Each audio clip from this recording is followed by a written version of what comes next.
traditional political student organization, but also it's a separate institution. এই ইনস্টিটিউশনের কাজটা হচ্ছে আপনাকে ট্রেন আপ করা, আপনাকে স্কিল করা, আপনার মোরালিটি, লয়ালটি, ইন্টিগ্রিটি, সিনসিয়ারিটিকে ডেভেলপ করাটা হচ্ছে আমাদের অন্যতম একটা উদ্দেশ্য। এজন্য আমরা বলছি আমাদের ভিশনের মধ্যে সমৃদ্ধ বাংলাদেশ গড়ার লক্ষ্যে সদক্ষ দেশপ্রেমিক নাগরিক আমরা তৈরি করতে চাই। আর আমাদের লক্ষ্য এবং উদ্দেশ্যের মধ্যে আমরা বলেছি আল্লাহ রাব্বুল আলামিন প্রদত্ত, রাসূল করিম সাল্লাল্লাহু আলাইহি ওয়াসাল্লাম প্রদর্শিত বিধান অনুযায়ী মানুষের সার্বিক জীবনের পুনর্বিন্যাস সাধন করে আল্লাহর সন্তুষ্টি অর্জন করা। আমরা একটা রিফরমেশন চাই। হিউম্যান বিং এর মধ্যে যদি রিফরমেশন করা সম্ভব না হয় তাহলে এই মানুষগুলো হিংস্র পশুর মতো হয়ে যায়। তাদের যখন আনুগত্য পরায়ণতা না থাকে, তাদের মধ্যে যখন ডিসিপ্লিন না থাকে, তখন সেই মানুষগুলো কার্যত মানুষ থাকতে পারে না। যেটা আল্লাহ রাব্বুল আলামিন কোরআন শরীফের ভিতরে এইভাবে বলছেন, লাহুম কুলুবুন লা ইয়াফকাহুনা বিহা ওয়া লাহুম আয়ুনুন লা ইউবসিরুনা বিহা ওয়া লাহুম আযানুন লা ইয়াসমাউনা বিহা উলাইকা কাল আনআম বাল হুম আদল উলাইকা হুমুল গাফিলুন। আমি যদি এই শব্দ ব্যবহার করতাম তাহলে অনেকে মাইন্ড করতেন যে আমাদেরকে আপনি পশু পাখির সাথে তুলনা করলেন। এটা আল্লাহ করছে, তো এই কারণে এটা অনেস্টির সাথে আমি বলতে পারছি। আল্লাহ রাব্বুল আলামিন কতগুলো ক্রাইটেরিয়া দিয়ে বলছেন যে মানুষ মানুষ হতে পারে এই ক্রাইটেরিয়াগুলো ফিল আপ করলে। তার মধ্যে লাহুম কুলুব লা ইয়াফকাহুনা বিহা, অর্থাৎ এর ইনভার্স রিলেশনটা হচ্ছে তাদের একটা অন্তর আল্লাহ রাব্বুল আলামিন দিয়েছেন, অন্তর দিয়ে আল্লাহকে উপলব্ধি করতে হবে, আল্লাহর সৃষ্টিকে উপলব্ধি করতে হবে, মানবতার জন্য তাকে নিজেকে নিবেদিত করতে হবে। লাহুম কুলুব লা ইয়াফকাহুনা বিহা। আর যদি সে এটা করে, অর্থাৎ সে যদি অন্তর দিয়ে আল্লাহ রাব্বুল আলামিনকে বুঝতে না পারে, তার উপরে অর্পিত দায়িত্বগুলো সে উপলব্ধি করতে না পারে, আল্লাহ রাব্বুল আলামিন বলছেন সেকেন্ড কন্ডিশন হচ্ছে আল্লাহুম আয়ুনুন লা ইউবসিরুনা বিহা, তাকে আমি একটা চোখ দিয়েছি, আল্লাহর নিদর্শনগুলো দেখে, দেখার পরে সে সেলফি তোলে। দেখবেন সমুদ্রের মাঝখানে যাওয়ার পরে সমুদ্রের টাইডাল উত্তাল ঢেউ দেখার পরে ওইখানে কে কয়টা সেলফি তুলতে পারে এজন্য উথাল পাতাল হয়। আবার যখন সমুদ্রের মাঝখানে যদি কখনো ঝড় প্রচন্ড রকমের বইতে থাকে, একদিন আমি পদ্মা নদী পার হচ্ছি, আমার বাড়ি খুলনাতে, ঢাকা খুলনা পদ্মা ব্রিজ হওয়ার আগে পদ্মা নদী পার হয়ে যেতে হতো। তো একদিন নদীর লঞ্চের মধ্যে হঠাৎ করে বিশাল ঝড় শুরু হয়ে গেল। এই ঝড়ের কবলে যখন পড়লাম, এক মহিলাকে আমি দেখলাম আমার পাশে দাঁড়ানো, প্রচন্ড রকম, সাঁতার জানে না হয়তো, সে প্রচন্ড রকমের ভীত সন্ত্রস্ত হয়ে পড়লো এবং একটা পর্যায়ে পড়া শুরু করলো, মানে সাবকনশিয়াস মাইন্ডে বলছে লাউলা লাউলা লাউলা লাউলা লাউলা। আমি এটা শুনে আমি ওই ঝড়ের কথা চিন্তা না করে আমি ভাবছি সে হিন্দু বা অন্য কোনো ধর্মের হবে, সে হচ্ছে গীত গাইছে বা কিছু একটা হবে হয়তো। আমি পরে ঝড় থামার পরে আমি জিজ্ঞাসা করলাম, আপনি এটা কি বলতেছিলেন? বলছে কেন, বিপদে পড়লে পড়তে হয় না লাউলা? আমি বলছি এটা লাউলা না, এটা হচ্ছে লা হাওলা ওয়ালা কুওয়াতা ইল্লা বিল্লাহ, এরকম পড়তে হয়। তো বিপদে পড়ার পরে তো আল্লাহর কথা মনে পড়ে, কিন্তু এর আগ পর্যন্ত মানুষ নিদর্শনগুলো দেখে, চোখ দিয়ে এগুলো দেখে, ফেরাউনের কথা শুনে যে এটা এই অবস্থায় আল্লাহ রাব্বুল আলামিন করে রাখছে, কিন্তু তার ভিতরে উপলব্ধি হয় না। আল্লাহ কোরআন শরীফের ভিতরে দৃষ্টান্তগুলো সূরা আর রহমান পড়ে দেখবেন, আল্লাহ বলছে মারাজাল বাহরাইনি ইয়ালতাকিয়ান বাইনাহুমা বারযাখুল লা ইয়াবগিয়ান ফাবিআইয়ি আলাই রাব্বিকুমা তুকাযযিবান। তোমরা কি দেখেছো দুইটা সমুদ্র পাশাপাশি বহমান থাকে, একটা নোনা পানি আর একটা মিঠা পানি, কিন্তু একটা পানির সাথে আরেকটা পানি কখনো মিক্স আপ হয় না। এরপরেও তোমরা তোমার রবের কোন কোন বিষয়গুলোকে অস্বীকার করবা? এরকম নানা ধরনের এক্সাম্পল আল্লাহ রাব্বুল আলামিন বলছেন। সূরা আদিয়ার মধ্যে পড়ে দেখবেন, সূরা ওয়াকিয়া পড়ে দেখবেন, আল্লাহ বলছে আদিয়াতি দাবহান ফাল মুরিয়াতি কদহান ফাল মুগীরাতি সুবহা ফাআসরনা বিহি নাকআন ফাওয়াসাতনা বিহি জামআ ইন্নাল ইনসানা লিরাব্বিহি লাকানুদ। আল্লাহ সেখানে ঘোড়ার জীবনচক্র বর্ণনা করছেন, সূরা নমলের মধ্যে মৌমাছির জীবনচক্র বর্ণনা করছেন। এবং এগুলো যখন বর্ণনা করেন তখন কাফেররা টিটকারি করে বলতো আল্লাহ রাব্বুল আলামিনের খেয়ে দে কাজ নাই মুহাম্মদ সাল্লাল্লাহু আলাইহি সাল্লামের উপরে। এমন এমন জন্তু পাখির কথাগুলো বলে, যে জিনিসগুলো ছোট ছোট প্রাণীর কথা বলে, কেন বিশাল বিশাল প্রাণীর কথা বলতে পারে না আল্লাহ? তখন আল্লাহ আবার উত্তর দিচ্ছেন, ইন্নাল্লাহা লা ইস্তাহি আইয়াযরিবা মাসালাম মা বাউদাতান ফামা ফাওকাহা। আল্লাহ রাব্বুল আলামিন ছোট ছোট প্রাণীর দৃষ্টান্ত দিতে লজ্জাবোধ করেন না, এগুলো তোমাদের জন্য শিক্ষা। কিন্তু গোমরা যারা, তারা এখান থেকে শিক্ষা গ্রহণ করতে চায় না। আল্লাহ রাব্বুল আলামিন সূরা আদিয়ার মধ্যে তার জীবন চক্র বলছেন যে একটা ঘোড়া খুব ভোরে প্রাতর আসে, তার মুনিব যখন তাকে নিয়ে বের হয়, সে দাঁড়িয়ে থাকে, বসে বসেও ঘুমায় না, দাঁড়িয়ে দাঁড়িয়ে ঘুমায়, কখন তাকে অর্ডার করা হয়। এরপরে খুব সকালবেলা সে যখন বের হয়, তার খুরের আঘাতে, পাথরের সাথে যখন আঘাত লেগে অগ্নিস্ফুলিঙ্গ ছড়ায়, এর পরেও সে ছড়তে থাকে। একটা পর্যায়ে যখন তার জীবনের একেবারে শেষ প্রান্তে চলে আসে, এর পরেও সে নিবৃত হয় না সেখান থেকে। যখন একটা পর্যায়ে গিয়ে কহ কহ শব্দটা বলে, তখন তার মনিব ধরে নেয় এই ঘোড়া আর বাঁচবে না, সাথে সাথে মাটিতে লুটিয়ে পড়ে সে শেষ হয়ে যায়। জীবনের শেষ মুহূর্ত পর্যন্ত সে লয়াল থাকে। আল্লাহ রাব্বুল আলামিন সেই দৃষ্টান্ত টেনে নিয়ে মানুষকে বলছেন, ইন্নাল ইনসানা লিরাব্বিহি লাকানুদ, নিঃসন্দেহে মানুষ তার রবের প্রতি বড়ই অকৃতজ্ঞ। তাকে আমি এত দৃষ্টান্ত উপমা তার সামনে নিয়ে এসেছি, কিন্তু সেগুলো থেকে শিক্ষা গ্রহণ করে না, সে শুধু সেলফি তোলে। আমি বিদেশের বিভিন্ন জায়গায় গিয়ে দেখি বড় বড় পাহাড়ে, মালয়েশিয়াতে গেলাম একবার, যে বিশাল পাহাড় 600-700 ফিট উপরে কেবল কারে উঠাচ্ছে। তো পাহাড় যে আল্লাহর একটা নিদর্শন, আল্লাহ রাব্বুল আলামিন কোরআনে বলছেন, আমি পাহাড়গুলোকে পেরেক হিসেবে ঘেরে দিয়েছি, না হলে জমিনে তোমরা বসবাস করতে পারতা না। এখানে ছবি তুলতে তুলতে অবস্থা খুব খারাপ, সেলফি স্টিক, এই জিনিসটা আমাদের মধ্যে গেঁথে আছে। আল্লাহ রাব্বুল আলামিন বলছেন, আলাহুম আয়ুনুন লা ইউবসিরুনা বিহা, তোমাদের দুইটা চোখ দিছি, চোখ দিয়ে আল্লাহর নিদর্শন দেখে তোমার কি করতে হবে এটা তোমরা বুঝতে পারো না। আলাহুম আযানুন লা ইয়াসমাউনা বিহা, তোমাদের দুইটা কর্ণ দিয়েছি, কিন্তু এক কান দিয়ে ভালো কথা বলার পরে শোনো, আর এক কান দিয়ে বের করে দাও। এখান থেকে শিবির আজকে অনেক কথা বলবে, যাওয়ার পরে বলবে it's a political program, political organization, so এইগুলা শোনার কোনো প্রয়োজন নাই। কিন্তু আমরা যা বলি সেগুলো কোরআন থেকে যতক্ষণ বলবো ততক্ষণ তোমাকে শুনতে হবে। আল্লাহ রাসূল বলছে, ইন্না আসদাকাল হাদিসি কিতাবুল্লাহ ওয়া আহসানাল হাদি হাদিউ মুহাম্মাদিন সাল্লাল্লাহু আলাইহি ওয়াসাল্লাম।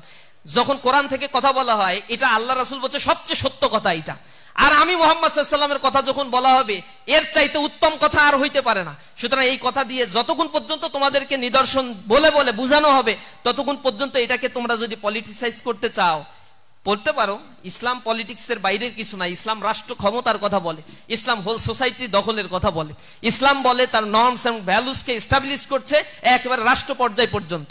সুতরাং এই জিনিসগুলো যতই বলা হোক না কেন, আমাদের মাথার ভিতরে এটা নিতে হবে। আমরা এই জিনিসগুলো আত্মস্থ করতে আসলে সম্পূর্ণরূপে ব্যর্থ হয়ে যাই।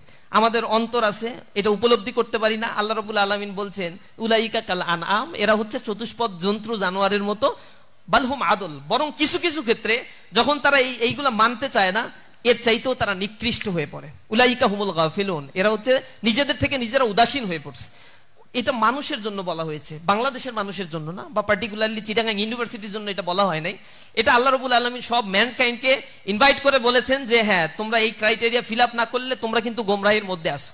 তো আমরা জানি মানুষ হিসেবে জন্মগ্রহণ করলেই সে ন্যাচারালি কিন্তু প্রোডাক্ট হিসেবে, ভালো একটা প্রোডাক্ট হিসেবে তৈরি হয় না। সবচেয়ে পৃথিবীতে দুর্বল একটা প্রাণী হচ্ছে মানুষ। আল্লাহ বলছেন, খুলিকাল ইনসানা দঈফা, আমি মানুষকে সবচেয়ে দুর্বল করে সৃষ্টি করে দিয়েছি। এখন এমন দুর্বল, বাঘের মতো সে গর্জন করতে পারে না, এরপরে সে পানিতে মাছের মতো ঘন্টার পর ঘন্টা, যুগের পর যুগ অবস্থান করতে পারে না, বাদরের মতো এক গাছ থেকে আর এক গাছে লাফালাফি করে তার জীবনযাপন সে করতে পারে না, সে মানে সাপের মতো বিষধর না, সে কোনো প্রাণীর সাথে তার মিল হয় না।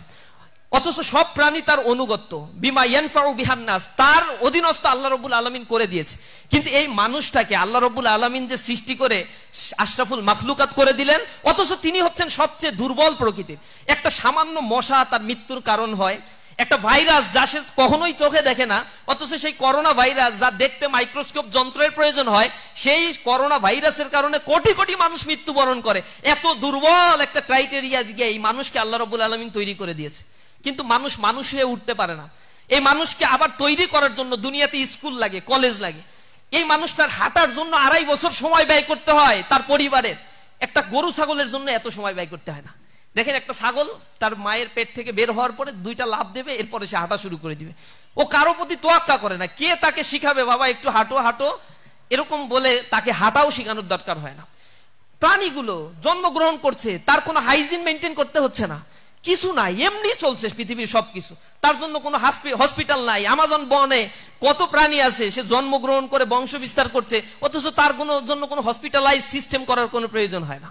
আর এই মানুষের জন্য সর্দি, জ্বর, কাশি সবকিছু লেগে থাকে, হসপিটালের পর হসপিটাল। তার পোশাক প্রয়োজন হয়, তার বেঁচে থাকার জন্য সুষম খাদ্যের প্রয়োজন হয়। একমুখী খাদ্য খেলে সে আবার অসুস্থ হয়ে পড়ে। এত দুর্বল করে আল্লাহ রাব্বুল আলামিন তৈরি করেছে। এই মানুষকে মানুষ হয়ে উঠতে তার সঠিক শিক্ষার প্রয়োজন হয়, সঠিক একটা এনভায়রনমেন্টের প্রয়োজন হয়, তার ট্রেনিং এর প্রয়োজন হয়, তার গেস্টার পোস্টার, কথা বলার সিস্টেম, তার সব বিষয়গুলো তাকে ট্রেন আপ দিয়ে শিখাতে হয়। এটা এমনি এমনি কেউ শিখতে পারে না। এজন্য ইসলামী ছাত্র শিবির বলছে, এই শিক্ষাটা হতে হবে ঐশী শিক্ষা। যিনি আমাকে সৃষ্টি করেছেন তিনি আমার ব্যাপারে সবচেয়ে ভালো জানেন। আচ্ছা দেখেন, আপনার বাবা মা আপনাকে কত বেশি পছন্দ করে। Can you imagine?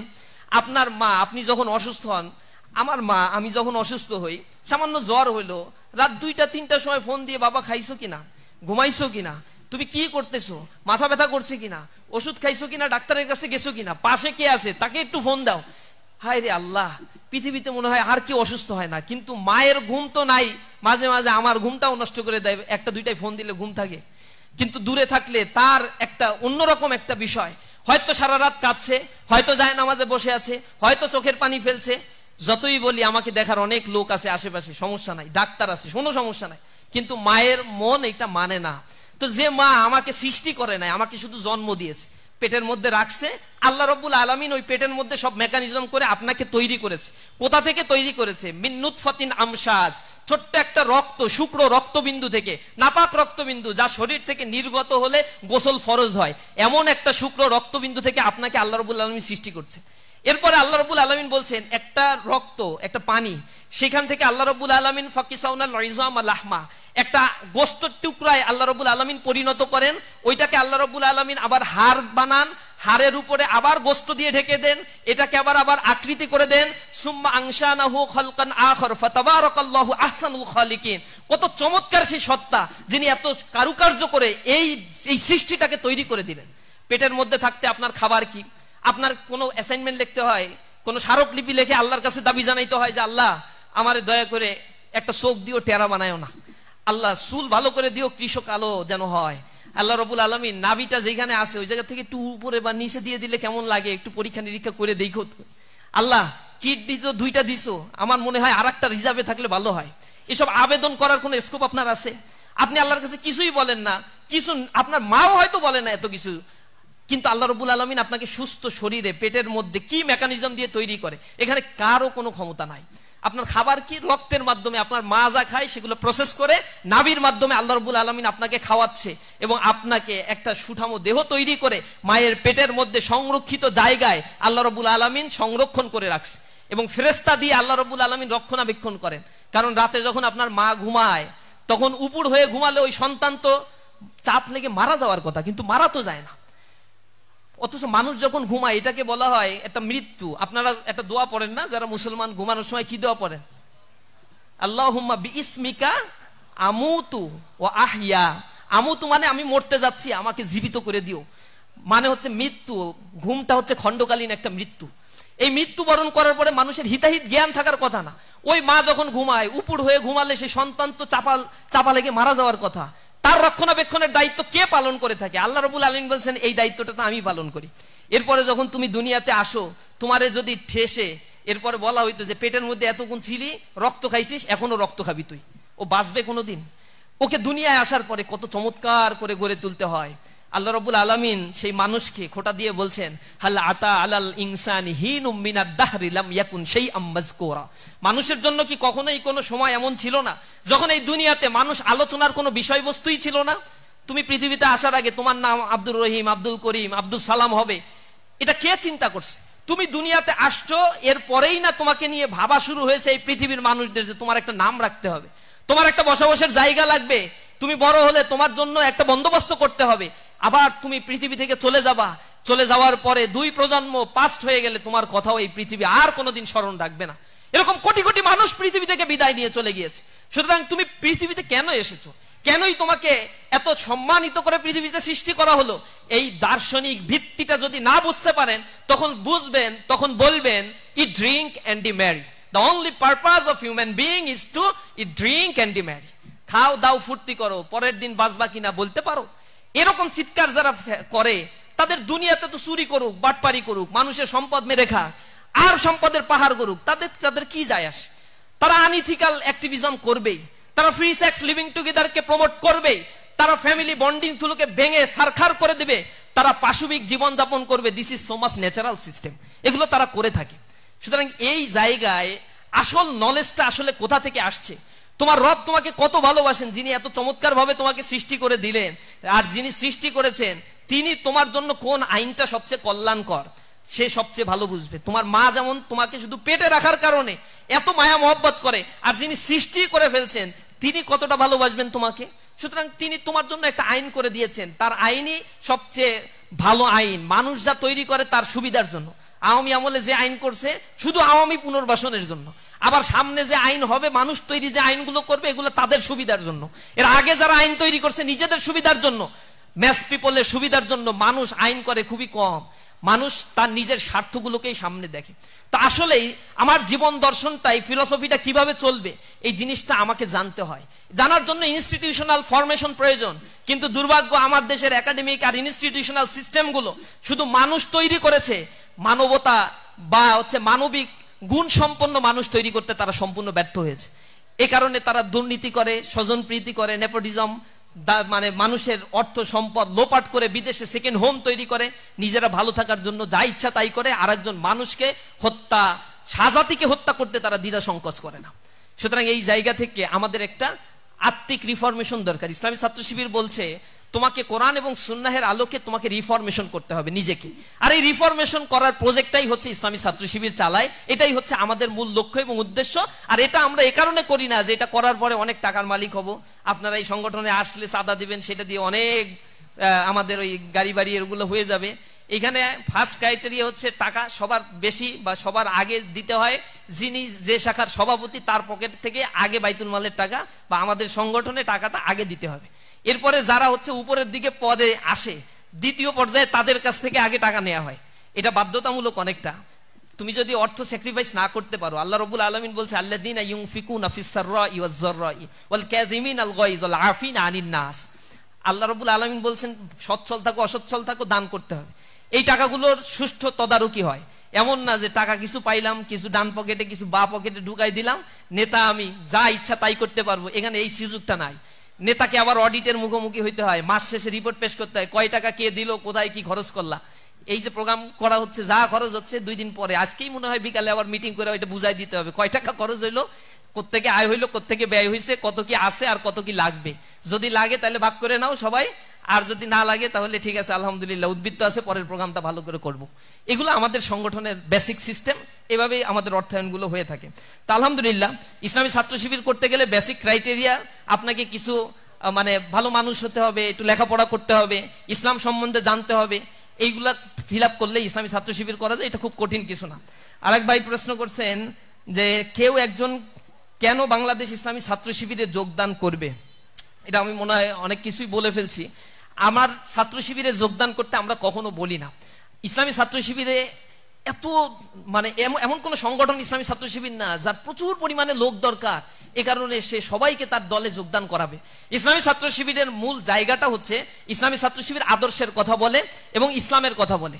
তো ইসলামটা আপনি শেখার জন্য, আপনাকে যদি মনে হয় যে ইসলাম শেখার পরে ইসলামী ছাত্র শিবির এটা এই সমাজ ব্যবস্থা পরিবর্তনের জন্য একটা অনুঘটক হিসেবে কাজ করছে, আপনি ইসলামী ছাত্র শিবির করতে পারেন। ইসলামী ছাত্র শিবির করার আগে ভালো একজন মানুষ হওয়া দরকার। ইসলামী ছাত্র শিবির করার আগে ভালো একজন মুসলমান হওয়া দরকার। এবং আপনি যদি অন্য ধর্মাবলম্বী হন তাহলে ওই ধর্মের প্রতি আপনার লয়ালটি অনেক বেশি বাড়ানো দরকার। প্রথম বর্ষে আপনার ক্যারিয়ার নিয়ে যে স্বপ্ন পরিকল্পনা ছিল, আজকে আপনি সেই পথে হাঁটছেন নাকি ভিন্ন কোনো অভিজ্ঞতা আপনাকে নতুন পথে নিয়ে গেছে? সময়ের সাথে সেই পরিকল্পনা কেন পরিবর্তন এসেছে? এটা নিয়ে আমার একটা রিসার্চ করা হয়েছে। আমি মাস্টার্সের রিসার্চ ছিল career aspiration of the student of south coastal region in Bangladesh. তো ক্যারিয়ার অ্যাসপাইরেশনটা কেন মানুষের আসলে পরিবর্তন হয়। ফার্স্ট ইয়ারে থাকার সময় আমার খুব মনে পড়ে, ইউনিভার্সিটিতে যখন আমি ভর্তি হই, আমি ইকোনমিক্সের স্টুডেন্ট। তা আমার হেড স্যার আমাকে প্রথম দিনই সবার ক্যারিয়ার ডিজার্ভেশন শুনছিল। তা আমি দাঁড়িয়ে টিচারকে বলছিলাম যে আমি যেটা বলবো সেটা শোনার পরে তো আপনারা হাসবেন। তো স্যার বললো যে না, হাসবে কেন, ক্যারিয়ারের কথা বললে হাসবে কেন? আমি বলছি না, এটা অনেকের কাছে দুঃস্বপ্নের মতো মনে হইতে পারে। তা স্যার বললে যে তুমি বলো সাহস করে। তা আমি বললাম যে আমি তো বাংলাদেশের অর্থমন্ত্রী হতে চাই। এটা বলার পরে সবাই আসলে হেসে দিস। তা আমি একটু লজ্জা পেলাম। আমি বলছি স্যার এইটাই একমাত্র আমার ইচ্ছা। যদিও এটা সে সময় আনাড়িভাবেই বলেছিলাম, কারণ খুলনা ইউনিভার্সিটিতে পলিটিক্স নাই, আমারও সেভাবে পলিটিক্সে এখানে এঙ্গেজমেন্ট নাই। সুতরাং সেটা তো আসলে ফিল আপ করা খুব কঠিন কাজ। পরবর্তীতে হলো বিসিএস ক্যাডারের চাহিদা, পড়াশোনা করলাম, বাইবা টাইবা দিলাম, কিন্তু জেলখানায় থাকার কারণে এই গভর্নমেন্ট তো তখন আমাদেরকে জয়েন করতে দিত না। তো সেই জায়গা থেকে ক্যারিয়ার ট্র্যাক এখন আবার চেঞ্জ হয়েছে। এখন আরো কিছু রিজার্ভেশন আছে, আপনারা দোয়া করেন সেটা যেন ফিল আপ করতে পারি। তবে মানুষের চাহিদাগুলো সময়ের আলোকে পরিবর্তন হয়, কষ্ট করতে হয়, কষ্ট করার পরে যেটা অর্জন হয় এটা আল্লাহ রাব্বুল আলামিনের পক্ষ থেকে ফয়সালা, আল কদরি খৈরিহি ওয়া শাররিহি মিনাল্লাহি তাআলা। ভালো মন্দ আল্লাহ রাব্বুল আলামিনের পক্ষ থেকেই হয়। প্রতিকূল পরিবেশে দিন পালনের ক্ষেত্রে কিভাবে রিয়া থেকে নিজেকে বাঁচাবো, একই সাথে কুধারণা থেকে বাঁচার উপায় কি? কুধারণা হচ্ছে কবিরা গুনাহ। কুধারণা থেকে বাঁচার জন্য বেশি বেশি কোরআন এবং সুন্নাহের সাথে সম্পর্ক ডেভেলপ করতে হবে, আর নিজেকে সুপিরিয়র কমপ্লেক্স থেকে বাঁচানোর জন্য চেষ্টা করতে হবে। অহংকার মুক্ত জীবনযাপন করবেন, নিজের বড়ত্ব মানুষের সামনে প্রকাশ করবেন না। আমি অমুক সাবজেক্টে পড়ি, ইউনিভার্সিটির মধ্যে একটা ক্লাস আছে, যেমন আমাদের দেখতাম যে ইংলিশে যারা পড়ে তারা মনে করে এ বাংলায় পড়ে, ওর কাছ থেকে হাঁটলেও একটু হাসি দেয়। আবার ইতিহাসে যারা পড়তেছে তারা আবার ফার্মাসির পাশ দিয়ে হাঁটতে চায় না, মানে এমনি নিজেরা একটা হীনমন্যতায় ভুগতে থাকে। এটা কেন? ইউনিভার্সিটিতে আমরা সমান সবাই, এবং সবাই একই সমান সুযোগ সুবিধা সামনে অপেক্ষা করছে। সুতরাং যে কষ্ট করবে সে নিজেকে সেভাবে গড়ে তুলতে পারবে। আমাদের মনের মধ্যে সাবজেক্টের ভিত্তিতে, স্থানের ভিত্তিতে, অ্যালামনাইর ভিত্তিতে কখনো কোনো রিয়া বা অহংকার যেন জন্ম না হয়। রিয়া হচ্ছে আমার সব আমলগুলোকে নষ্ট করে ফেলে, এগুলো সব আমল নষ্ট করে ফেলবে, কিছুই বুঝতে পারবেন না।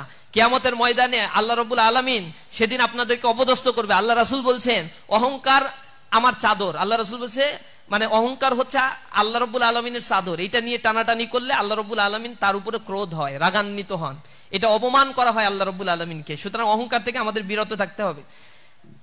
এক ভাই প্রশ্ন করছেন, বাংলাদেশ ইসলামী ছাত্র শিবির বা জামাত ইসলামী যদি ক্ষমতায় যায় তাহলে তাদের প্রথম ইসলামী কার্যক্রম কি হবে? ইসলামী ছাত্র শিবির ক্ষমতায় যাওয়ার পরে, ইসলামী ছাত্র শিবির তার ক্ষমতায় যাবে না, ছাত্র শিবির ইলেকশনও করে না, এটা স্টুডেন্ট অর্গানাইজেশন। স্টুডেন্ট অর্গানাইজেশন হিসেবে পলিটিক্যাল অ্যাফিলিয়েশন আমাদের নাই, যেটা থাকে কনসাসমূলক। এবং আমরা সবসময় চেষ্টা করি যখন পলিটিক্যালি কোনো ক্রাইসিস তৈরি হয় তখন ভূমিকা রাখার জন্য, কিন্তু পলিটিক্যালি আমরা কোনো ইলেকশনে অংশগ্রহণ করি না। তবে কোন ইসলামী দল ক্ষমতায় আসার পরে তার প্রথম কাজটাই হবে কল্যাণমুখী একটা রাষ্ট্র প্রতিষ্ঠা করা, যে স্টেট রাসূল করিম সাল্লাল্লাহু আলাইহি সাল্লাম প্রতিষ্ঠা করেছিলেন, মানবিক মর্যাদা সম্পন্ন স্টেট প্রতিষ্ঠা করা। এখানে একটা ফোবিয়া আছে, একটা হচ্ছে আমাদেরকে সোশ্যাল মিডিয়ায় এবং পশ্চিমারা আমাদের যেই জিনিসটা বুঝিয়েছে, এতদিন বুঝিয়েছে যে যদি জামাত ক্ষমতায় যায় বা কোনো ইসলামী দল ক্ষমতায় যায় তাহলে শরিয়া আইন বাস্তবায়ন করবে তারা। শরিয়া আইন কি? ওই হাত কেটে দাও, মেয়েদের বোরকা পরাবে জোর করে, এরপরে লেখাপড়া করতে যেতে দেবে না। একদিন আমি এক দলের প্রধান মহিলা, তার সাথে একদিন কথা বলতে বলতে একটা পর্যায়ে সে আমাকে বলছে, সে অনেক মানে জ্ঞানী মানুষ, প্রচুর পড়াশোনা করে, প্রোফাইলও ভালো। তো তিনি আমাকে বলছেন যে তোমার একটা প্রশ্ন আছে আমার, তুমি একটু বলো তো বাবা, তোমরা যদি ক্ষমতায় যাও তাহলে আমার পেশায় কি আমারে থাকতে দেবা? আমার দুইটা মেয়ে আছে, ওরা কি স্কুল করতে পারবে? আমি অবাক হয়ে বললাম যে আপনার এই প্রশ্নের জন্মানোর কারণ কি? বলছে না, তোমাদের তো এমনি ভালোবাসি, কিন্তু তোমরা ক্ষমতায় গেলে কি না কি করে ফেলো ভাই, এইগুলা মানুষ বলে, আমাদের বলছে যে তোমরা মেয়েদের নাকি ঘর থেকে বের হইতে দেবা না, পড়তে দেবা না, এরপরে ওই যে কি বলে শরীয়তের আইন বাস্তবায়ন করবা, হাত কেটে দেবা। শরীয়ত কি খালি হাত কাটা? শরীয়ত কি খালি বোরকা পরায় রাখা? এগুলা তো শরীয়তের থাউজেন্ডস অফ ওয়ার্কের মধ্যে সিম্পল কয়েকটা কাজ, এবং সেইগুলারও অপব্যাখ্যা করা হয়। হাত কাটে, চুরি করলে হাত কাটতে হবে। হযরত ওমর রাদিয়াল্লাহু তাআলা আনহুর সময় একবার মক্কা মদিনায় দুর্ভিক্ষ দেখা দিয়েছিল। এই সময় এই বিধানটা সাময়িক সময়ের জন্য কার্যকর করা হয় নাই। কেন করা হয়নি? কারণ মানুষ দুর্ভিক্ষের কারণে খাদ্যই পাচ্ছিল না। তখন মানুষ চুরি করে হোক, যেভাবে হোক, নিজে সার্ভাইভ করার চেষ্টা করছিল।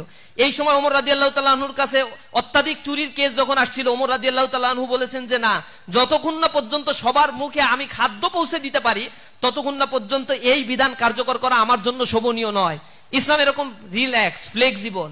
আমাদের বলা হয় যে তুমি যদি ইসলামী আইন বাস্তবায়ন হয় তাহলে হিন্দু যারা থাকবে, অমুসলিম যারা থাকবে, তাদের তো তোমরা মনে হয় দেশ থেকে বের করে দিবা। কিন্তু ইসলামী শরিয়ত বলে অমুসলিমদের নিরাপত্তার বিধান ইসলামী রাষ্ট্রে মুসলমানদের করতে হবে আগে, অগ্রাধিকারের ভিত্তিতে। বলে যে জিজিয়া কর দিতে হবে, যে আমাদের কর দিয়ে থাকতে হবে, অনেক টাকা কর। ইচ্ছা করলে মুসলিম রাষ্ট্রে, এটা গরিব রাষ্ট্র হইলে জিজিয়া কর মওকুফ করে দিতে পারে, কিন্তু জাকাত মওকুফ করার কোনো ক্ষমতা কারো নাই। মুসলমানদের মাস্ট বি জাকাত দিতে হবে, আর জিজিয়া কর ডিপেন্ড করে রাষ্ট্রের পলিসির উপরে। ইচ্ছা করলে তারা মওকুফও করে দিতে পারে। আর এই করটা কেন নেয়? এখন ট্যাক্স দেন সরকারকে রাস্তাঘাট, ডেভেলপমেন্ট ওয়ার্ক, নিরাপত্তার কাজের জন্য।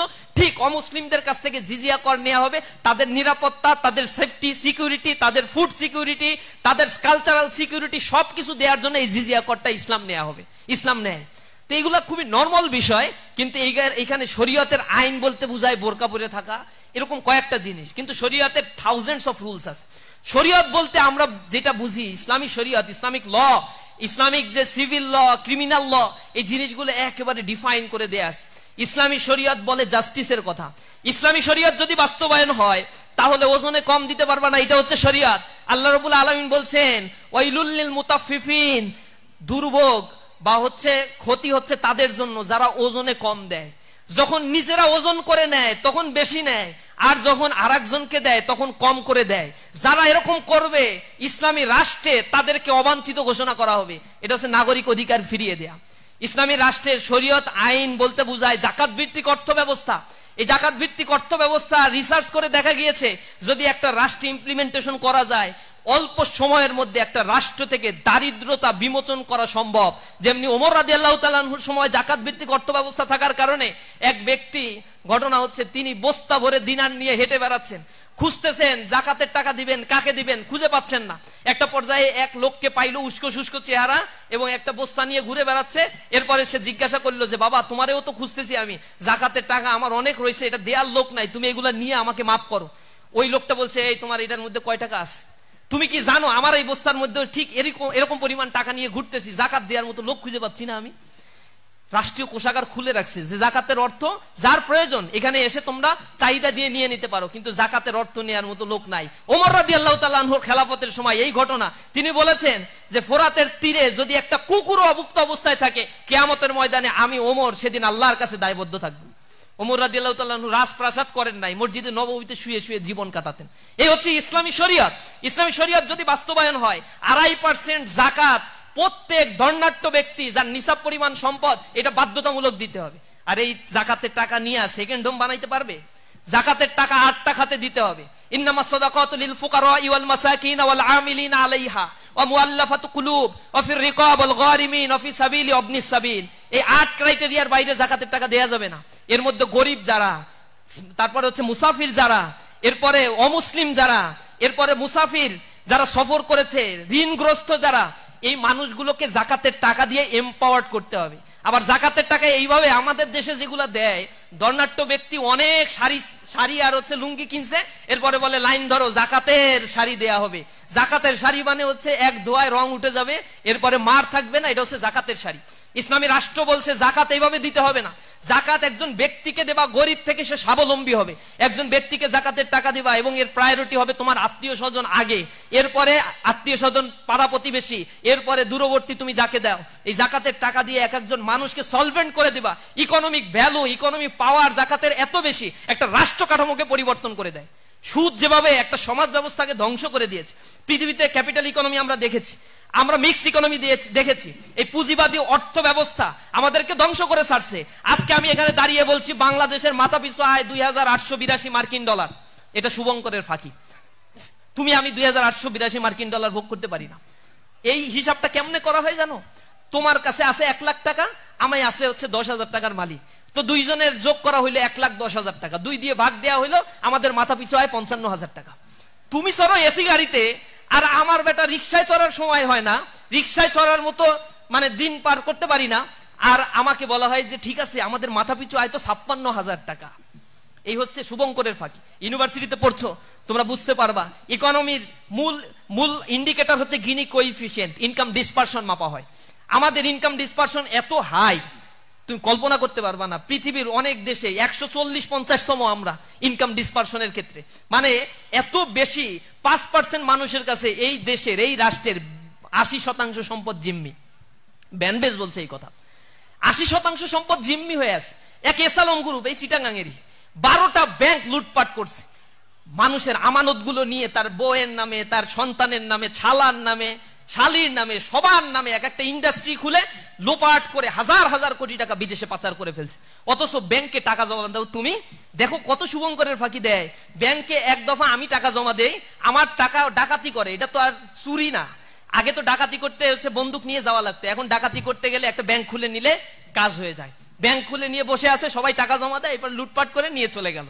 এইগুলো হচ্ছে আধুনিক ডাকাতির সিস্টেম। এই ডাকাতদেরকে আইডেন্টিফাই করতে হবে যারা মানুষের সম্পদগুলো লুটপাট করে। ইসলামী শরীয়ত আসলে এই লুটপাট সব বন্ধ হয়ে যাবে। এই যে জাকাত, এই যে অর্থ ব্যবস্থার মধ্য দিয়ে, মনে করো এই ব্যাংকে আমি টাকা জমা দিলাম, এরপরে এই টাকা সে লুটপাট করলো। এখন এই ব্যাংক যেহেতু আবার চালাতে হবে, তখন বাংলাদেশ ব্যাংক থেকে এখানে আবার টাকা থোক বরাদ্দ দেওয়া হয়। বাংলাদেশ ব্যাংক কোথায় টাকা পাবে? বাংলাদেশের বাজেট থেকে নিয়ে আসো টাকা। বাজেটের টাকা কোথা থেকে আসে? জনগণের ট্যাক্সের টাকা কালেকশন করো। এক হচ্ছে ডিরেক্ট ট্যাক্স, আর একটা হচ্ছে indirect tax. Indirect tax you are bound to pay. তুমি এখানে বসে আসো, একটা পাঞ্জাবি কেন, একটা টুপি কেন, একটা কলম কেন, 15% ট্যাক্স তোমাকে দিতে হবে, তুমি বাধ্য। কিন্তু ডিরেক্ট ট্যাক্স যারা ধর্নাঢ্য তাদের ট্যাক্স দেওয়ার ক্ষেত্রে কত যে ফাঁকি। রিসার্চ বলছে মাত্র 25% ট্যাক্স পেয়ার বাংলাদেশে ট্যাক্স দেয়, যাদের ট্যাক্স দেওয়ার সামর্থ্য আছে, কিন্তু মাত্র 25% দেয়। 75% ট্যাক্স আদায় করতে পারে না। তার মধ্যে ম্যাক্সিমাম হচ্ছে রুলিং পার্টির লোকজন, তারা ট্যাক্স দেয় না। কোটি কোটি টাকার মালিক অল্প কিছু ট্যাক্স দিয়ে বলে আমার ট্যাক্স দেয়া হয়ে গেছে। এরকম ভাবে লুটপাট করছে আমার দেশের টাকা। দেখো, একদিকে তুমি টাকা জমা দাও রাষ্ট্রীয় কোষাগারে, ট্যাক্সের টাকা, সেইটা থেকে আবার ব্যাংকে রিফিল করে, আবার ব্যাংকে তুমি টাকা দাও, সেইটা আবার লুটপাট করে নিয়ে যায়। 2 দফা তোমার টাকা লুটপাট হয়। এই হচ্ছে আমার দেশের মাথা পিছু আয়, $2882 এইভাবে করে করে একটা জাতিকে বোকা বানানো হচ্ছে। মেধাবীরা এই ব্যাপারে সোচ্চার হতে হবে। এর আগে এই ব্যাপারে কথা বলতে গিয়ে আমাদের আবরার ফাহাদ শহীদ হয়েছে। এভাবে হক্কানি কথা বলতে গেলে যুগে যুগে অনেকের জীবন দিতে হয়, কিন্তু রক্তের পাটাতনের উপরে সততার সৌধ বিনির্মাণ হয়। আমরা এগুলা থেকে থামবো না। আমাদেরকে হত্যা করার চক্রান্ত করা হয়েছে, করছে, গুলি করছে, মারছে। এখানে আমাদের এই ভাই আছে, আশিক ভাই আছে, এখন হয়তো ভাই অনেক বড় হাই প্রোফাইল, অনেক ভালো জায়গায় চলে গেছে, কিন্তু এই বিশ্ববিদ্যালয়ে তাকে মানে ওরা হত্যা করার উদ্দেশ্যেই তার উপরে অস্ত্র দিয়ে আঘাত করেছিল। অনেক ষড়যন্ত্র করছে আমাদেরকে নিয়ে, মনে করছে আমাদেরকে একেবারে শেষ করে দিতে পারবে, কিন্তু সত্য কখনো শেষ করা যায় না। ইউরিদুনা লিউতফিউ নূরাল্লাহি বিআফওয়াহিহিম আল্লাহু মুতিম্মু নূরি ওয়ালাউ কারিহাল কাফিরুন। আল্লাহ তার নূরকে প্রজ্বলিত করবেন, কাফেরদের জন্য এটা যত মর্মপীড়ার কারণ হোক না কেন। এই যে শুভঙ্করের ফাঁকিগুলো আমাদেরকে দিয়ে দিয়ে রাষ্ট্র যেভাবে আমাদেরকে তৈরি করছে, এর এগেইনস্টে ইসলামিক ইকোনমিক সিস্টেম বলে জাকাত চালু করতে হবে, আর একটা চালু করতে হবে কর্জে হাসানা সিস্টেম। ওয়েলফেয়ার ইকোনমির সিস্টেম যদি একটা সোসাইটিকে ডেভেলপ করা সম্ভব হয়, তাহলে একটা সোসাইটি খুব অল্প সময়ের মধ্যে শিফটিং করে একটা খুব স্ট্রং ইকোনমিক ফাউন্ডেশনের উপরে দাঁড়িয়ে যায়। আমরা সেই অর্থনীতির কথা বলি। শরীয়ত হচ্ছে এই অর্থনীতিকে প্রমোট করে, এইটার নামও শরীয়ত। শরীয়ত এইটা বলে এতিমের সম্পদ লুণ্ঠন করা যাবে না। এতিমের সম্পদ যদি লুণ্ঠন করো, তাহলে তোমার উপরে কঠিন রাষ্ট্রীয় শাস্তি আরোপ হবে। কারণ তোমার বাবা মারা গেলে তোমার বড় ভাই ছোট ভাই সম্পদ দিতে চায় না, কুক্ষিগত করে রাখে। ইসলামী রাষ্ট্রে এটা সুযোগ হবে না। ইসলামী রাষ্ট্রে লুটপাট করা যাবে না, ছিনতাই করা যাবে না, দর্শন করা যাবে না। নারী তার অধিকার ফিরে পাবে। রাস্তা থেকে নারী হেঁটে চলে যাবে, তার দিকে চোখ তুলে তাকিয়ে কেউ ইপটিজিং করতে পারবে না।